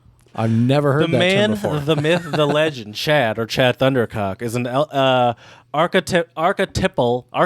Excuse me. Alpha bad boy. He and his what's his girlfriend's name? I have no idea. He and his girlfriend Stacy are perennial objects of the Manosphere's envy and resentment. Some denizens of the Manosphere, particularly in Reddit's Red Pill community, display a nigh homoerotic obsession with the guy. No, really, read the fan fictions. There are Chad fan fictions? Apparently. That is his hilarious. African-American counterpart is Tyrone, because of course that's his name. I mean, that's exactly what I said. Like, of course the black guy's got to be Tyrone. Yep. It's rather ironic that the Manosphere and the subsequent alt-right shows someone with an apparent medical condition, mandibular prognathism. Is that like a big D or something? I have no idea. I have no idea. As the uber alpha figure, mandibular mandibular prognathism in humans is something associated with inbreeding. While prognatism is not known to be associated with... Okay, now we don't need to get into what prognatism is, really. So Chad is a popular name in the community. It is. And what about Brad? Nope. So Brad is just... That's this normal internet, is a generic name in the normal internet term. Yep. Okay. All right. Yeah. I want to specifically find the acronyms. Oh, here's one. Mm-hmm. This is an interesting one. So we've talked about the SMV. Uh-huh. Now there are obviously some formulas involved in the SMV. Okay. I don't know if they're formulas, but do you know what the DHV is? DHV. Does D stand for D's? No, D. Display. Oh, display high value. Yeah, display of higher value. Yeah. So it's like flexing. Is any public behavior which increases one's sexual market value in the sexual marketplace. So it's kind of flexing. So it's like, okay. So it's like, is it like the new BMW post or something on the... It's flexing. It's if you're in great shape, it's getting a nice shirt when you're working out and posting a pic a great DHV is the shot of the person on the tarmac in front of the private jet. Yep. That's a good one. Or inside the private jet with some champagne. Yes. Yep. With their like foot up or something. Then the funny thing is, though, is you see this on both sides of the coin, right? Like, sure, you see, of course. And it's just so funny, though, nowadays with social media, how much I think that does play in a lot of this. And I think it has changed the dating game quite a bit. Sure. Well, yeah. I mean, when someone gets something they're excited about, most people's first move now is to like snap a pic and show everyone on the gram. Yeah, you're check out this DHV. That's right. God forbid, though, you think you're dropping a DHV and someone actually tells you it's a DLV. It's like, whoa, that's not a real Louis Vuitton bag. That's a DLV right there. That's right. Which is I imagine you know what that is. It's a display of lower value as a DLV.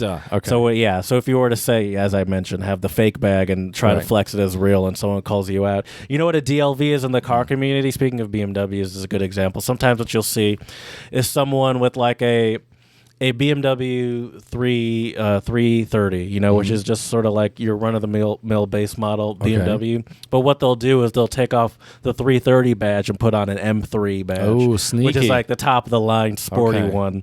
And it's kind of like buying a Mustang V6 and telling people it's a GT. People do it sometimes with that too. They'll put like a GT badge on a V6, and it's like we can hear it. But the thing is, though, it's such a weird DHV or an attempt at a DHV because the people that see it and know what kind of car it is can tell that you're lying. Or the people don't care enough about cars and don't even recognize either way what the sign is. So either it does nothing, or the people that know that you're lying. I don't understand the benefit of doing that. You know like the true way to get your DHV in for the day, Jared. Tune into the Untranslatable podcast. Follow us on Instagram. That'll up your DHV. That's right. Maybe we'll follow you back, and that'll really up your DHV. That's right. Give me some more of these acronyms here. Oh, here's another pill. The dog pill. What's the dog pill? Refers to the idea that women would rather commit bestiality with male dogs than let's where see, that's the thing, is that like I think on the fringe of a lot of these, or maybe it's even not the fringe, I'm not involved in these enough, you know, I occasionally peruse them on Reddit, but it's stuff like that I just really don't get why, like where like, but I mean, some of these are going to go too far. Here's the other thing though. Here's something you hear a lot in the red pill community in the Manosphere, is when people say, "Who hurt you?" You know, because people will talk about stuff and it's like, "Who hurt you?" That's popular in Black Twitter community too. Right. Like you see, like if someone's trying to just like you know shit on someone, that everyone else sees to be not worth it, and it's like, "Ooh, child, who hurt you?" Right. Now another popular thing about the Manosphere is I imagine that they do not like the idea of feminism at all, and they think feminism in general is a cancer on society. I would say that's probably accurate. I imagine that because there are like 48 different feminism-related terms, from femcel, which I imagine is like... I mean, it's the lady equivalent of an incel. Feminazi is another one that's been around forever. Popularized by Rush Limbaugh, apparently. Interesting. Feminism in general they have here femiservative. I forget the name of the term now, but there was another term they had for someone in the Manosphere who believes that we should go back to the traditional gender roles that we saw, like more so in the like 40s, 50s, and 60s. But that's not like you can find that. Like that's not. I'd say it's pretty rare nowadays, though. You think so? Yeah, and I think I'm not looking for that. So I wouldn't know. Well, right, but I also think there's sadly kind of a stigma to it in some ways. Like think about it. If I just imagine, for who? Well, it depends on the person. But like for example, like I can only imagine, you know, a lot of people who we went to college with. If they want to be a stay-at-home mom, I think some people will be like, that's great, and then other people will be like, well, you're sacrificing your career, and you know what I mean? So I think nowadays it's viewed very differently, is what I'm trying to say. Some colleges, especially like religious colleges, there's some term for it that I don't know because I didn't go to these schools, but there's essentially a term for like going to college just to find a husband. Right. There's some untranslatable for it as well. I don't know what it is. FTOW, GFTOW. What is that? I have no... F10 other women, or go F10 other women. Is a common advice from pickup artists. Oh, I imagine it's like advice like if you need to get over like a breakup or something. Oh, I see. I don't know if that's such great advice, to be honest. I don't know if it's pretty betting simple. Lots of people is the great way to get over a relationship. Speaking of the SMV, what would you call someone that's at the top of the SMV? There's an acronym for someone at the top of the SMV. A 10. There's an acronym. An acronym. Yeah, I guess you don't know what it is, clearly. HB? Is that a clue? Oh, is that like a hot babe or something? That's exactly what it is. Okay. What would be for a guy HB10. Then? Let's call it an HB10. Oh, hot babe who's a 10. Mm-hmm. Okay. Mm-hmm. Okay. See, you need to learn some more of these terms. I guess so. Oh, here's hypergamy, but we already talked about that. Was I right? I thought my explanation was pretty clear. Was I right? Is the perceived tendency of females to date, have sex with, or marry males of a higher socioeconomic status than them? So women are much more likely, essentially, to. So hypergamy is is okay. It's just it is the tendency specifically for women to be more concerned with dating a man of high socioeconomic. That's more important for a woman than a man. Okay, Right. so you didn't explain it, but me reading that just clarified it a little bit. To me. Right. Right. I do think, though, to some extent, hypergamy is true a little bit. I mean, I've seen a lot of stories on Reddit where, someone was married to somebody and they had a really good paying job and they lost their job, and then a couple weeks or months later, their wife left them. You know a term I used to use as a kid, but I've fallen out of love with, is the friend zone. Oh, okay. That used to be a popular term, whereas essentially a guy going after. It's usually, I mean, it can go either way, but it's usually like a guy going after a girl, right? And she's like, "Let's be." Usually a nice guy. Yeah, it's usually some sort of soy boy, not your alpha, right? Because the alpha would get the job done. So it's usually someone that's like trying to, date a girl or something, and she's like, I don't know, let's just be friends. We're good friends. I don't want to ruin that. Right. And then you're quote unquote put into the friend zone.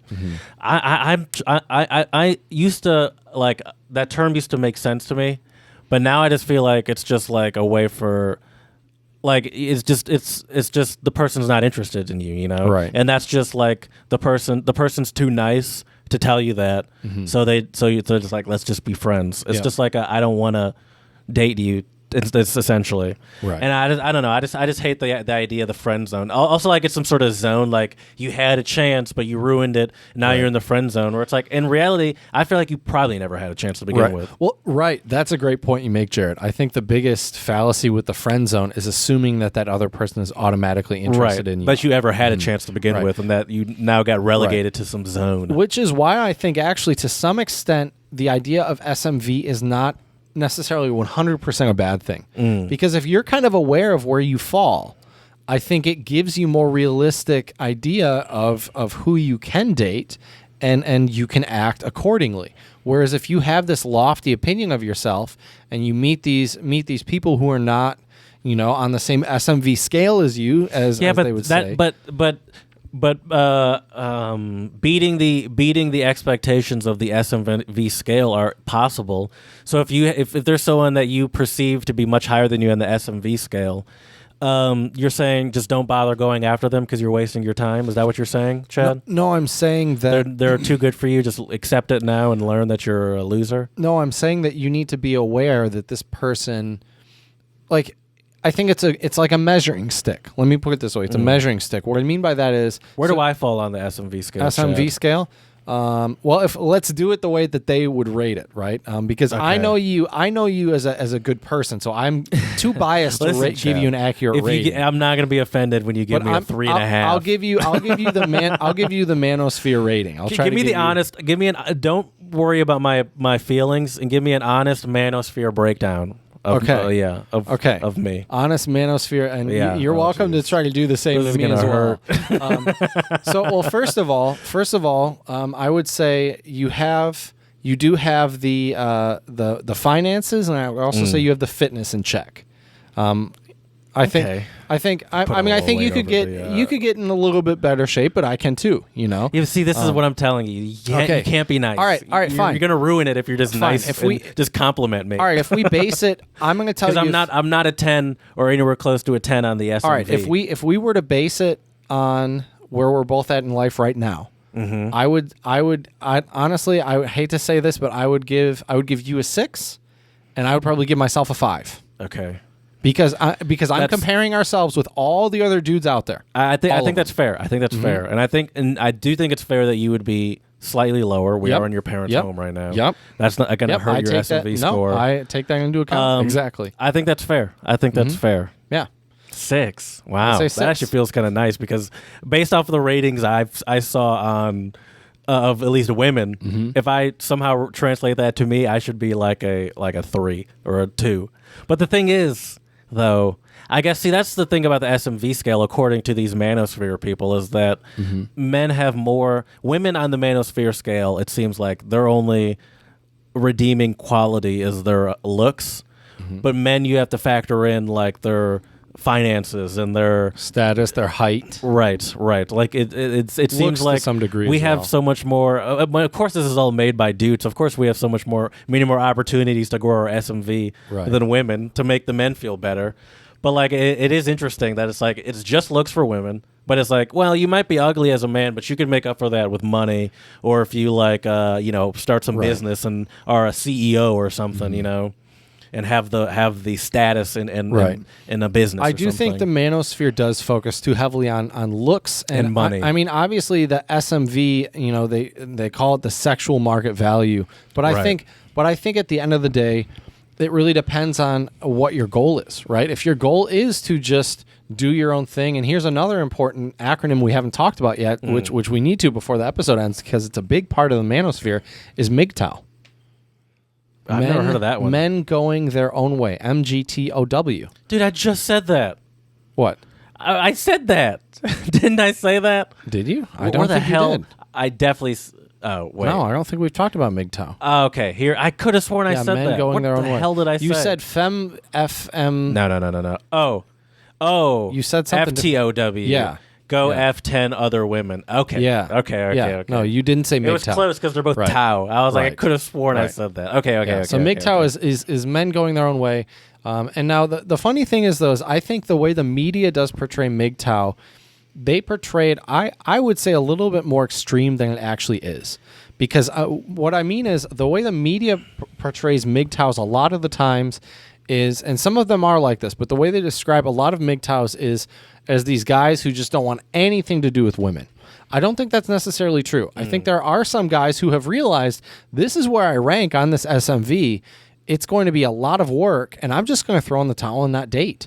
And I think. So then what? That doesn't even make sense. Like, so you're just gonna So you're going to focus on other things. Focus on yourself. And that's yourself, your hobbies, your business, your work. That sounds like a terrible. Date. So you're just gonna just have dude friends and that's it. Just have dude friends, I guess. I don't know. I mean, I'm not a MGTOW, so I couldn't really tell you. But I think the interesting thing about that is, I can see why a lot of guys have thrown in the towel. I mean, dating, especially now, right now. I mean, I'm not trying to date at all right now because but it's a pandemic.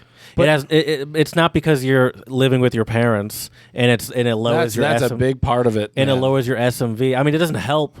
Right. But you're telling me you wouldn't make any sort of effort to get out of the house and date someone if there wasn't a pandemic. I mean, I guess I'd say it's primarily the pandemic. Okay. And then maybe that you're here doesn't help your SMV, but it's got to be the pandemic that's just stopping you completely.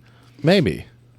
Yeah, I don't know. Maybe. You tell me I'm wrong. I feel like it's more of that than. Yeah, you're right. I mean, I can't really get out there, right? But I'm not really. It's like there's no point in even trying because it's like, well, I'm not going to see anyone. Right, exactly. And I'm not going to do a FaceTime relationship as a relationship. That's not. I'm sorry, but yeah, But yeah. So MGTOW, that's another interesting one though, and I think they've been kind of ostracized a little bit just because. I don't know. A lot of people, I guess, they take it very personally if somebody kind of throws in the towel. Mm-hmm. But I think a lot of times if you throw in the towel in terms of dating or relationships, it's not necessarily because you don't like pathetic. women or something. I find it pathetic. How you gonna be an alpha, some sort of alpha top dog, and just be like, women are too hard. Right. All they want is my money and my big 6-inch D. And it's too hard. I quit. No one cares about me really. It's like, I don't know. That sounds like some real soy boy talk. Mm. Yeah. I feel like there are some contradictions in this men's rights movement. Of course. In this manosphere. Yeah. Or it's like, how are you going to be some sort of tough guy and then be like, no, I can't do it anymore. It's like you can't do it anymore to the point where you can't even handle getting laid, and you call yourself part of this manosphere. This is like, I don't know. This doesn't make any sense to me. Right.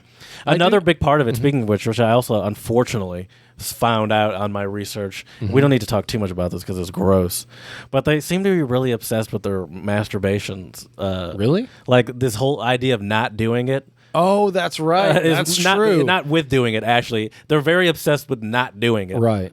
And it's I don't fully understand that, but there are like whole essentially support groups on Reddit about not doing. And I understand you could have some sort of problem, but I don't think it's about that. I think it's more about that idea of keeping your essence in you, and and you're just save your seed. Exactly, or something like that. Yeah, and just the whole idea of no fap, and I'm just like, this is so weird.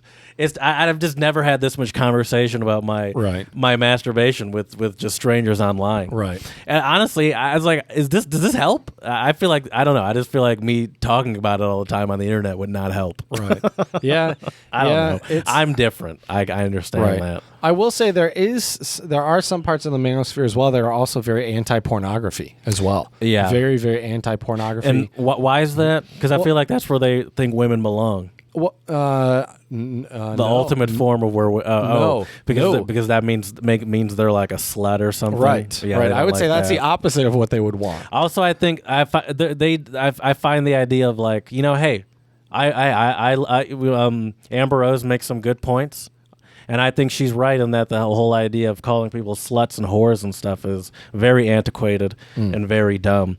And another thing I don't like about the manosphere, speaking of that, is the idea that men are just set up to just be like, F machines, and that's what they're what they're good for essentially. Right. But like if a woman does that, then she's like damaged goods, So it's essentially, I don't know. We're all damaged goods at the end of the day. I know. If we're gonna be honest. But it is sort of like this idea where it's like, you want that girl that's been with however many dudes. It's like you want like that means this and this about her. I will say this though. You need to go out and conquer all these women, and that's what you're supposed to do. I will say this though. I think in general, somebody with a huge body count, I think men or women, I mean, I would only date a woman, but for me, like, I wouldn't be as attracted to someone who had a huge body count, but I also don't have a super high body count. You know what I mean?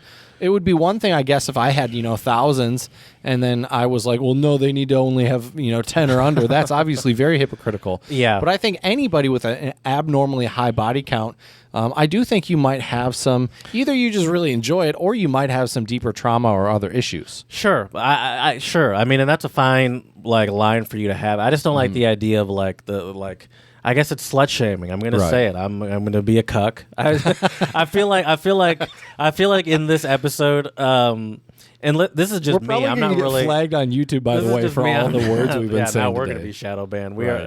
But I this is mostly my opinion what I'm saying, but I do feel like in this I'm like playing the role of like the ultimate beta, like everything I say or feel, whereas like if a manosphere person were to watch this, it'd be like, look at this beta. This guy his girlfriend's out with some alpha right now as he's at Chad's house. That's right. And I'm like, you're probably right, but I'm happy. No, that's not true. Well, I don't know actually.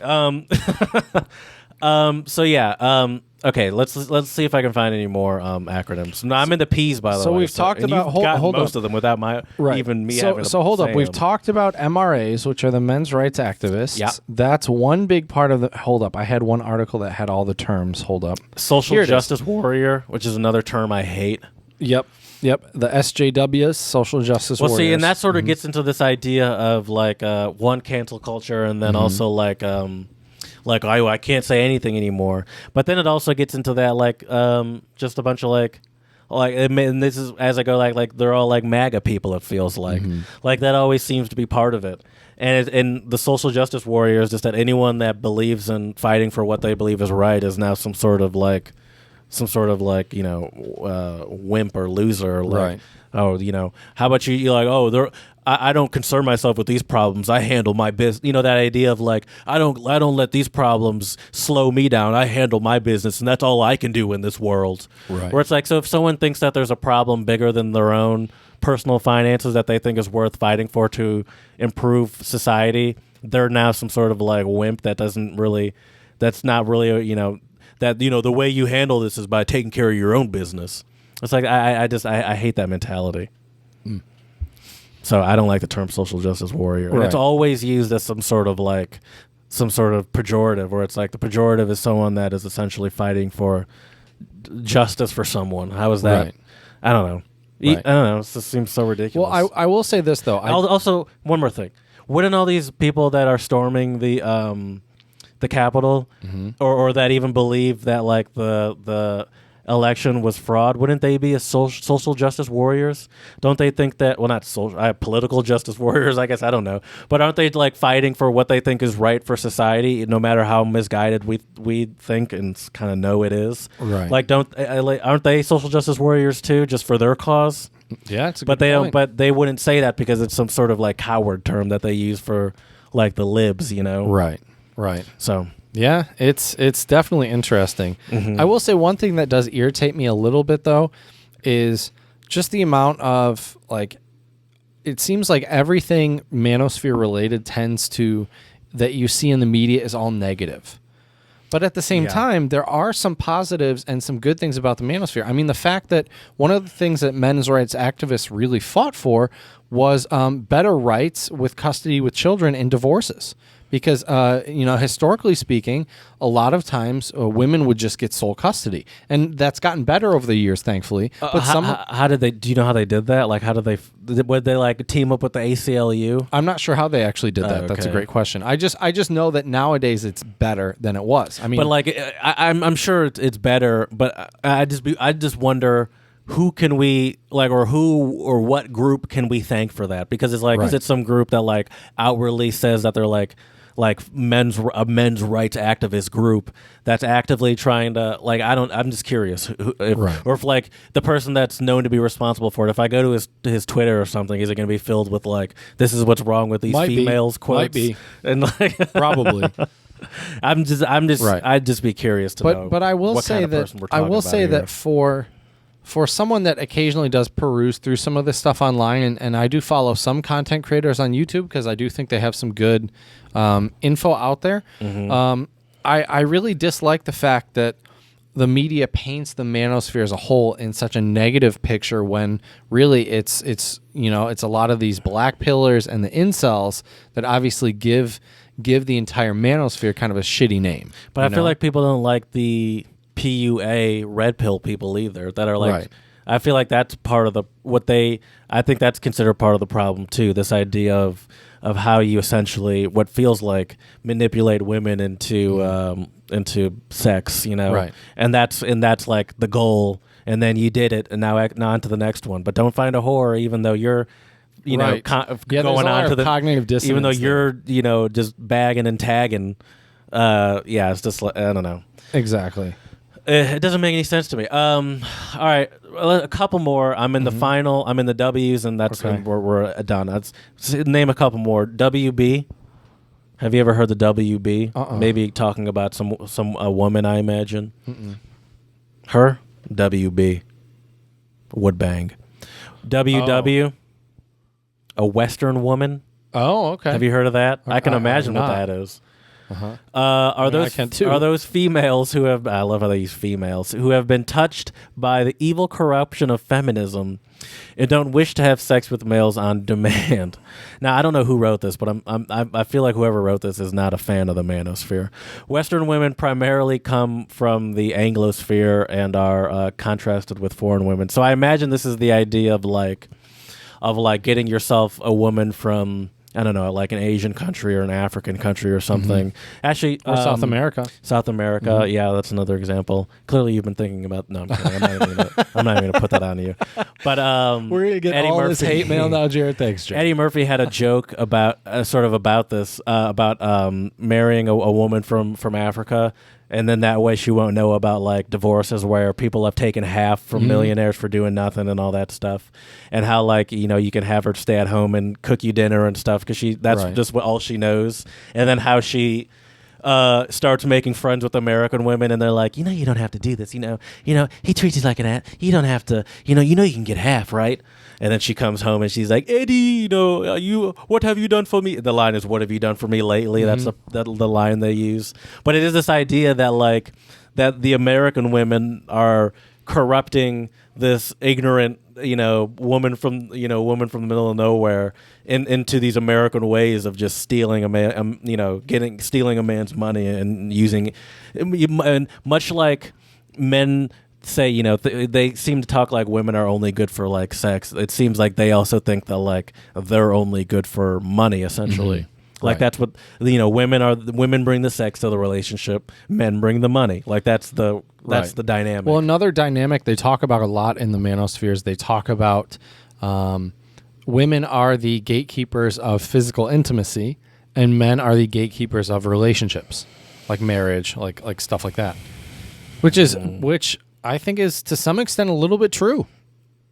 I mean, if you think about it, obviously, I mean that's a weird way to explain sex, though, because theoretically, both people are. But it's just this idea that just like men are constantly like trying to get it. Right. Like I don't know. It just sounds so like 19 whatevers to me. Like it just sounds very like 1950s. Like the husband is always trying to have sex with the wife, and it's always like a chore for the wife to want to. Or not even 1950s. That's like even like Everybody Loves Raymond or something, or like King of Queens, where it's like the woman's like fine, I'll have sex with you, and it's like, but you'll have to take the kids to the park or something like that. Like yeah. But I don't know. I guess I've never really experienced that sort of relationship, and I can't imagine a lot of people our age have, where it's this idea of like this sort of like sitcom idea of sex in a relationship, where you're like sort of begging for it, and then you beg and beg and beg, and then like every 1 in 10 beg she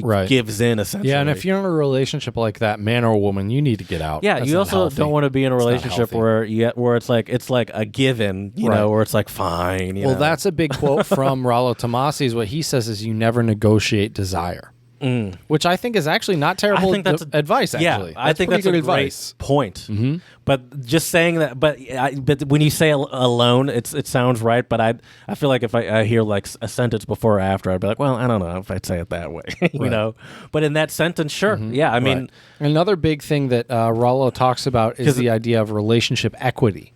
Which basically exactly like it sounds, right? So a lot of people, I have a good buddy of mine, I won't say his name, but he was having some issues with he was having an issue with his girlfriend, and they've been together for quite some time, and he had told me on the phone. I remember he told me, we've been together for so long. I just feel terrible, if we were to end it because we've been together for so long. And one thing that the red pill community argues is that and I don't know because I'm not a woman, and I'm not speaking for women, but what the community says is they say that relationship equity doesn't really matter. Sure. I mean, because if you're in a relationship where you think that it's not going well at that point, it's like you're just extending a bad relationship, or it's like, what's the benefit to either of you guys at this point? Yep. If you just think you're doing this person a favor, and obviously I'm sure you can agree that the longer you're in a relationship with someone, the harder it is to break up with them, Oh, for sure. And it's a lot easier after like 3 months to be like, I'm not really feeling this, than after 3 years. You haven't built like attachment to be like, I'm not really feeling this. Right. Oh yeah. Well, there's a lot of investment in this, and you're not really feeling this. Exactly. So that, I mean, I certainly have experienced and understand that struggle, but it does. I mean, I think that's something that like is a cognitive dissonance, where it's like, I understand that it doesn't work like you're not benefiting anyone if you want to get out of the relationship, but it's still a lot harder the longer you've been in it. Right. So, Jared, we've talked about a lot of terms. Yeah. Now I do want to talk a little bit about a couple of the earlier people related to this sphere, and then also some current content creators, because I think we've talked about it a lot today, but at the end of the day, I want all of our listeners out there to be able to make their own conclusions and everything else. So I think it's important to tell them about some of these people. I think there are some good learning lessons of what to do and what not to do. But the key, and maybe you even remember this, there used to be a show on VH1, I think it was, either MTV or VH1, about a character named Mystery. Do you remember this? I mentioned, and ironically said the mysteries today of the Manosphere, kind of ironically. So Mystery was basically... You know the show? Oh, yeah. Yeah, when I was in high school or middle school, it was on VH1, and I occasionally would watch it here and there because it was, it was just on TV. Oh, a pickup artist show. Yep. And so Mystery was this really famous pickup artist back, and... This guy looks weird. Yeah, well, yeah. That was the whole point of his premise, was that you want to make yourself stand out, look kind of weird. And yeah, it was Mission kind of a weird, right? No kidding. But the funny thing is, I think nowadays most people in the Manosphere kind of laugh at pickup artists, because pickup artistry, like it used to be, does not really exist anymore. You just don't really see it anymore. The companies that used to do this, the biggest one was called Real Social Dynamics, and that's where our friend Max worked. They were one of the biggest kind of channels, and they would have like boot camps where dudes would come in for a weekend and they would teach them how. But see, here's the thing. The bad thing about there's no way I'd go in and listen to a dude and let a dude sort of like insult train me. You how to and essentially insult me and break me down a little bit, right? While I'm wearing like a Lacoste polo and freaking whatever fancy shoes those Europeans wear, right? And tight jeans. There's no way I'm getting insulted by a dude in some way to help me, bang chicks later. Right. It just makes, I don't know. It just sounds like a terrible way to spend I will weekend. say this, though. I do think those boot camps, I would say the one benefit is that might help some guys just get over the hurdle to have the confidence to actually talk to girls. Because I think a lot of guys are really afraid to just even have a conversation with a girl. And I think this community, yep, that's a big one. RSD Tyler is the Instagram you're looking up right now, I think, right? No, this is Mystery. Oh, that's Mystery. This is the guy, Eric Fun. Oh, and if you see the guy with the big beard on that first picture. Oh yeah, Max has been in a picture with this guy. Yeah, that's Max's boss. Oh, that's crazy. Yeah, or was his boss. Small world. That's the first picture on this guy's. Yep. RSD Tyler right there. So RSD stands for Real Social Dynamics, and this was probably the biggest channel about like pickup artistry. And it's pretty funny, but I do think there are some aspects of pickup artistry that are decent takeaways. I mean, just the fact that I'm not saying there's certainly something that I'm sure people can learn about dating, and it's not not every piece of advice is just full on misogyny and garbage, and just like how to F hard and move on. Right. Like I'm sure there's some legitimate advice in there, but to me overall, like it's not worth it. Just for like from some people saying like, there's some good tenets of being a Republican. It's all bad. It's not all bad, but it's like, but it's not worth it for me to for those few tenets that are good. It's not worth it for me to give up on my morals of all the other tenets that I find to be, the deplorable, as I guess Hillary Clinton would say. Right. So that's kind of how I feel about the manosphere in general, where it's like, I'm sure it's not all just terrible, but overall, I feel like the message is not great. Right. So let me look at this guy talking to a freaking 8-year-old or whatever this kid is. Oh, that's his son. Never mind. Anyways, let me mention a couple content creators though out there in case you do want to check some of this stuff out for your own knowledge, or if you want to laugh at it or scoff at it or whatever. But a couple of these guys I do think give some decent advice. One of them I mentioned earlier, Entrepreneurs in Cars, Rich Cooper. I do think he has some videos that do give some really good advice for a lot of guys out there, whether it be dating, finances, running a business, all sorts of stuff like that. Another one that's pretty popular is Coach Greg Adams is a big one. Also Donovan Sharp. These are both pretty big guys. As I mentioned, Rollo Tomasi is probably one of the godfathers of the Red Pill community. He's got some nice cars, dude. I'm telling you. I was kind of bored at first by the S5, but the 997 Turbo got me. That's for sure. Yep. And a lot of his videos he shoots in his cars as well. But yeah, so Entrepreneurs in Cars. Oh, Coach cigars. Are you going to start getting into cigars? No. These Manosphere people seem to be obsessed with cigars and whiskey. Yep. Like maybe it seems like you can get away with tequila, but it seems like if you're not drinking whiskey, then you're a beta essentially. That's right. You might as well be drinking water. Heard it here first, Jared. Heard it here first.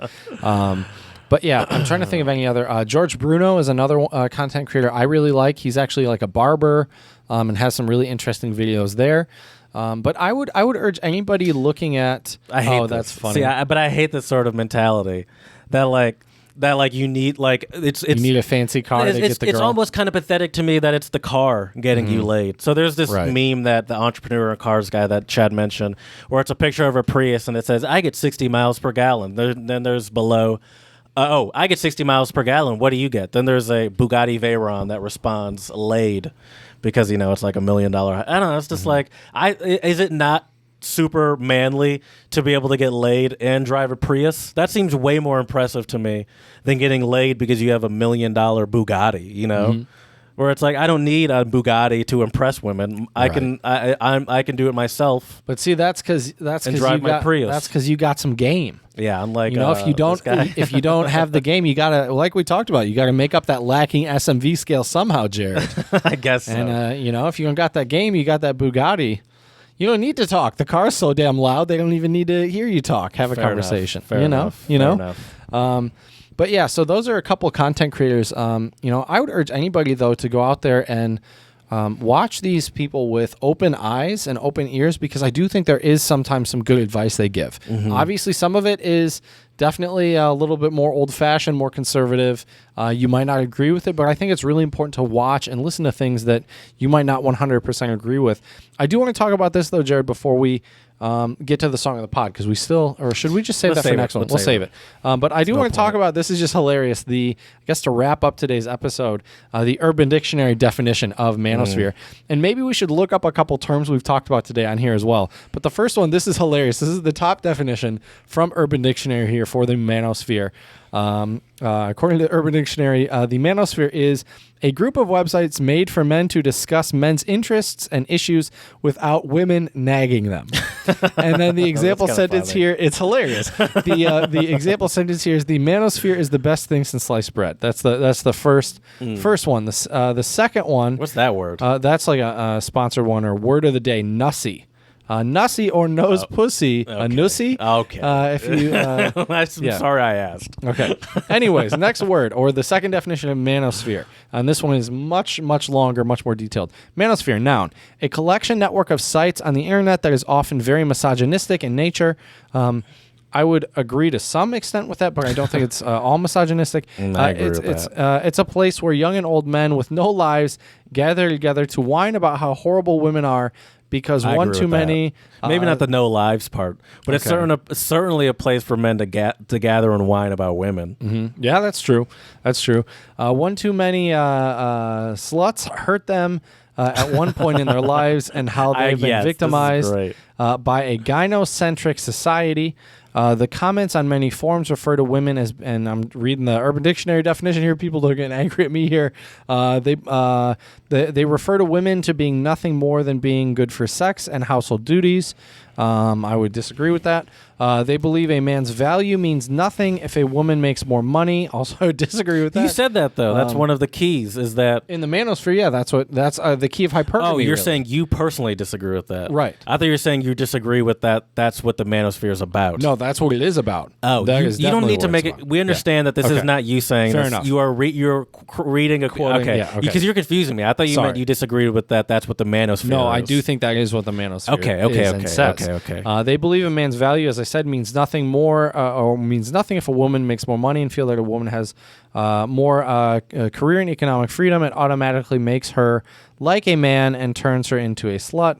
And I'm reading the definition here. This is the butthurt in these comments is hilarious. The butthurt in these comments is very prevalent as they express their contempt and resentment for the other half of the human race. It does feel like the manosphere does not like the idea of women having like their own agency. Right. And like the idea of them being independent seems preposterous. Right. Which is problematic. Yeah. Which is very, very problematic. And once again, we'll make it clear, Chad did not write that definition. Right. He did not just say that off the top of his head. He was reading an Urban Dictionary definition. Yeah. The other thing is, too, though, with... Although, by the way, the person that wrote that definition clearly doesn't agree with this either. Right. Because I don't think someone that is a big manosphere dude would write it like that. Right. Exactly. The crazy thing as well, I think, with the manosphere is that, they base so much on like the good old days and like more traditional type of things, where I don't really know if we don't know, and we never will know, if people were actually happier when there were more traditional gender roles. That's why I'm so confused that why do they think they have it figured out, Right. And they're like, we have the system figured out. We know...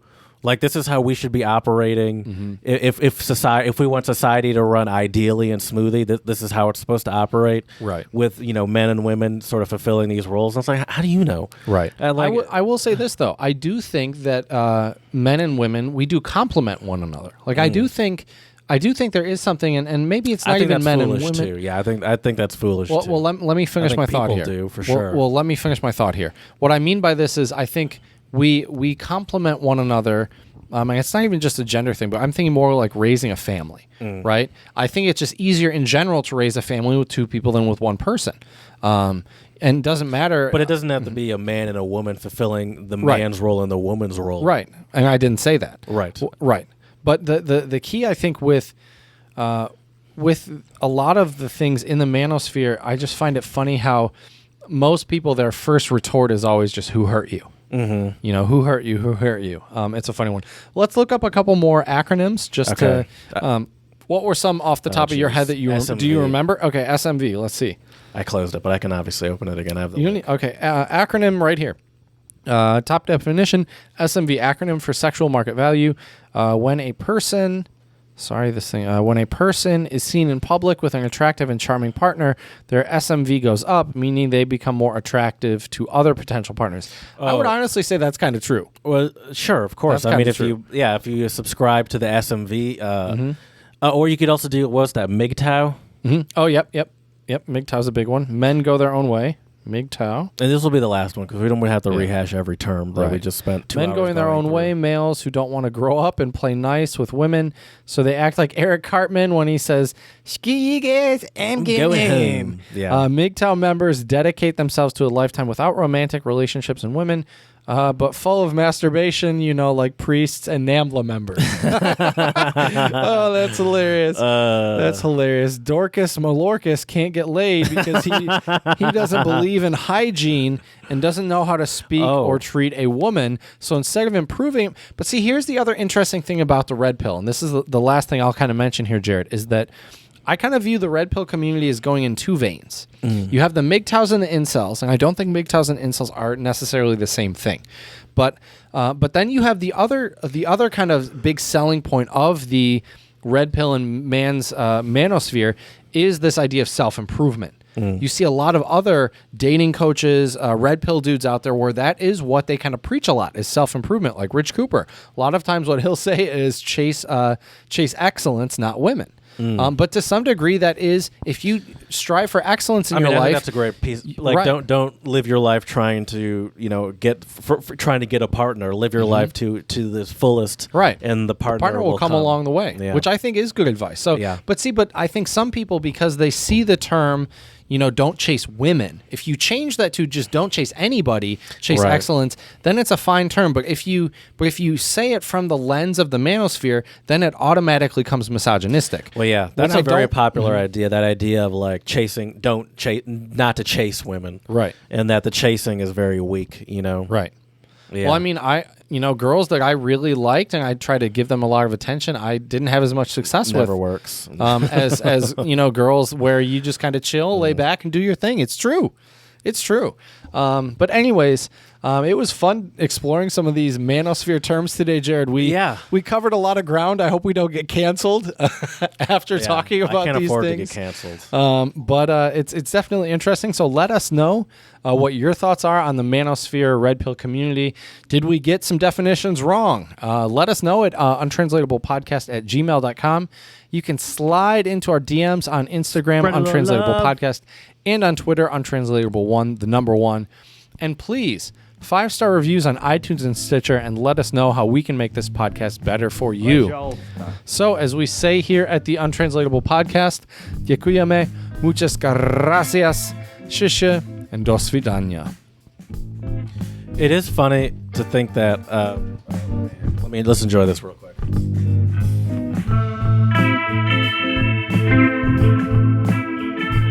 Well, everybody, I think we red-pilled Jared today. No, we did not. The Rich Cooper guy is like chase success, not women. But doesn't he also have videos about? I have no idea who this person is, but doesn't he? I imagine have videos about how to pick up women as well. I wouldn't say pick up, but how to navigate dating. Yeah, I would say that's true. Yeah. Okay. Just curious. A lot of these guys do, but I think that's where they get a big amount of following. I mean, it's the same. There's some other guys that are also vilified in the manosphere, like Derek Jackson and Matt Hussey, who are these guys who are like dating coaches for women. So what the red pill dudes will say about these guys is they say they pander to their female audience and they don't tell them the truth. I think honestly, I'm Honestly, I think these people are worse. The people that like are giving advice to women, like the men, I'd say, I think that's worse. Because you definitely don't know what you're talking about. I feel like this might be a little different than Matt Hussey. Like Steve Harvey wrote that book. About act like a man, think like a woman, act like a man. The Manosphere also shits on Steve Harvey all the time. Steve Harvey gets it from all angles. Right. If he didn't do that's true. If he didn't do Family Feud, he would be one of the most hated people. He's lucky he's so good at Family Feud. Right.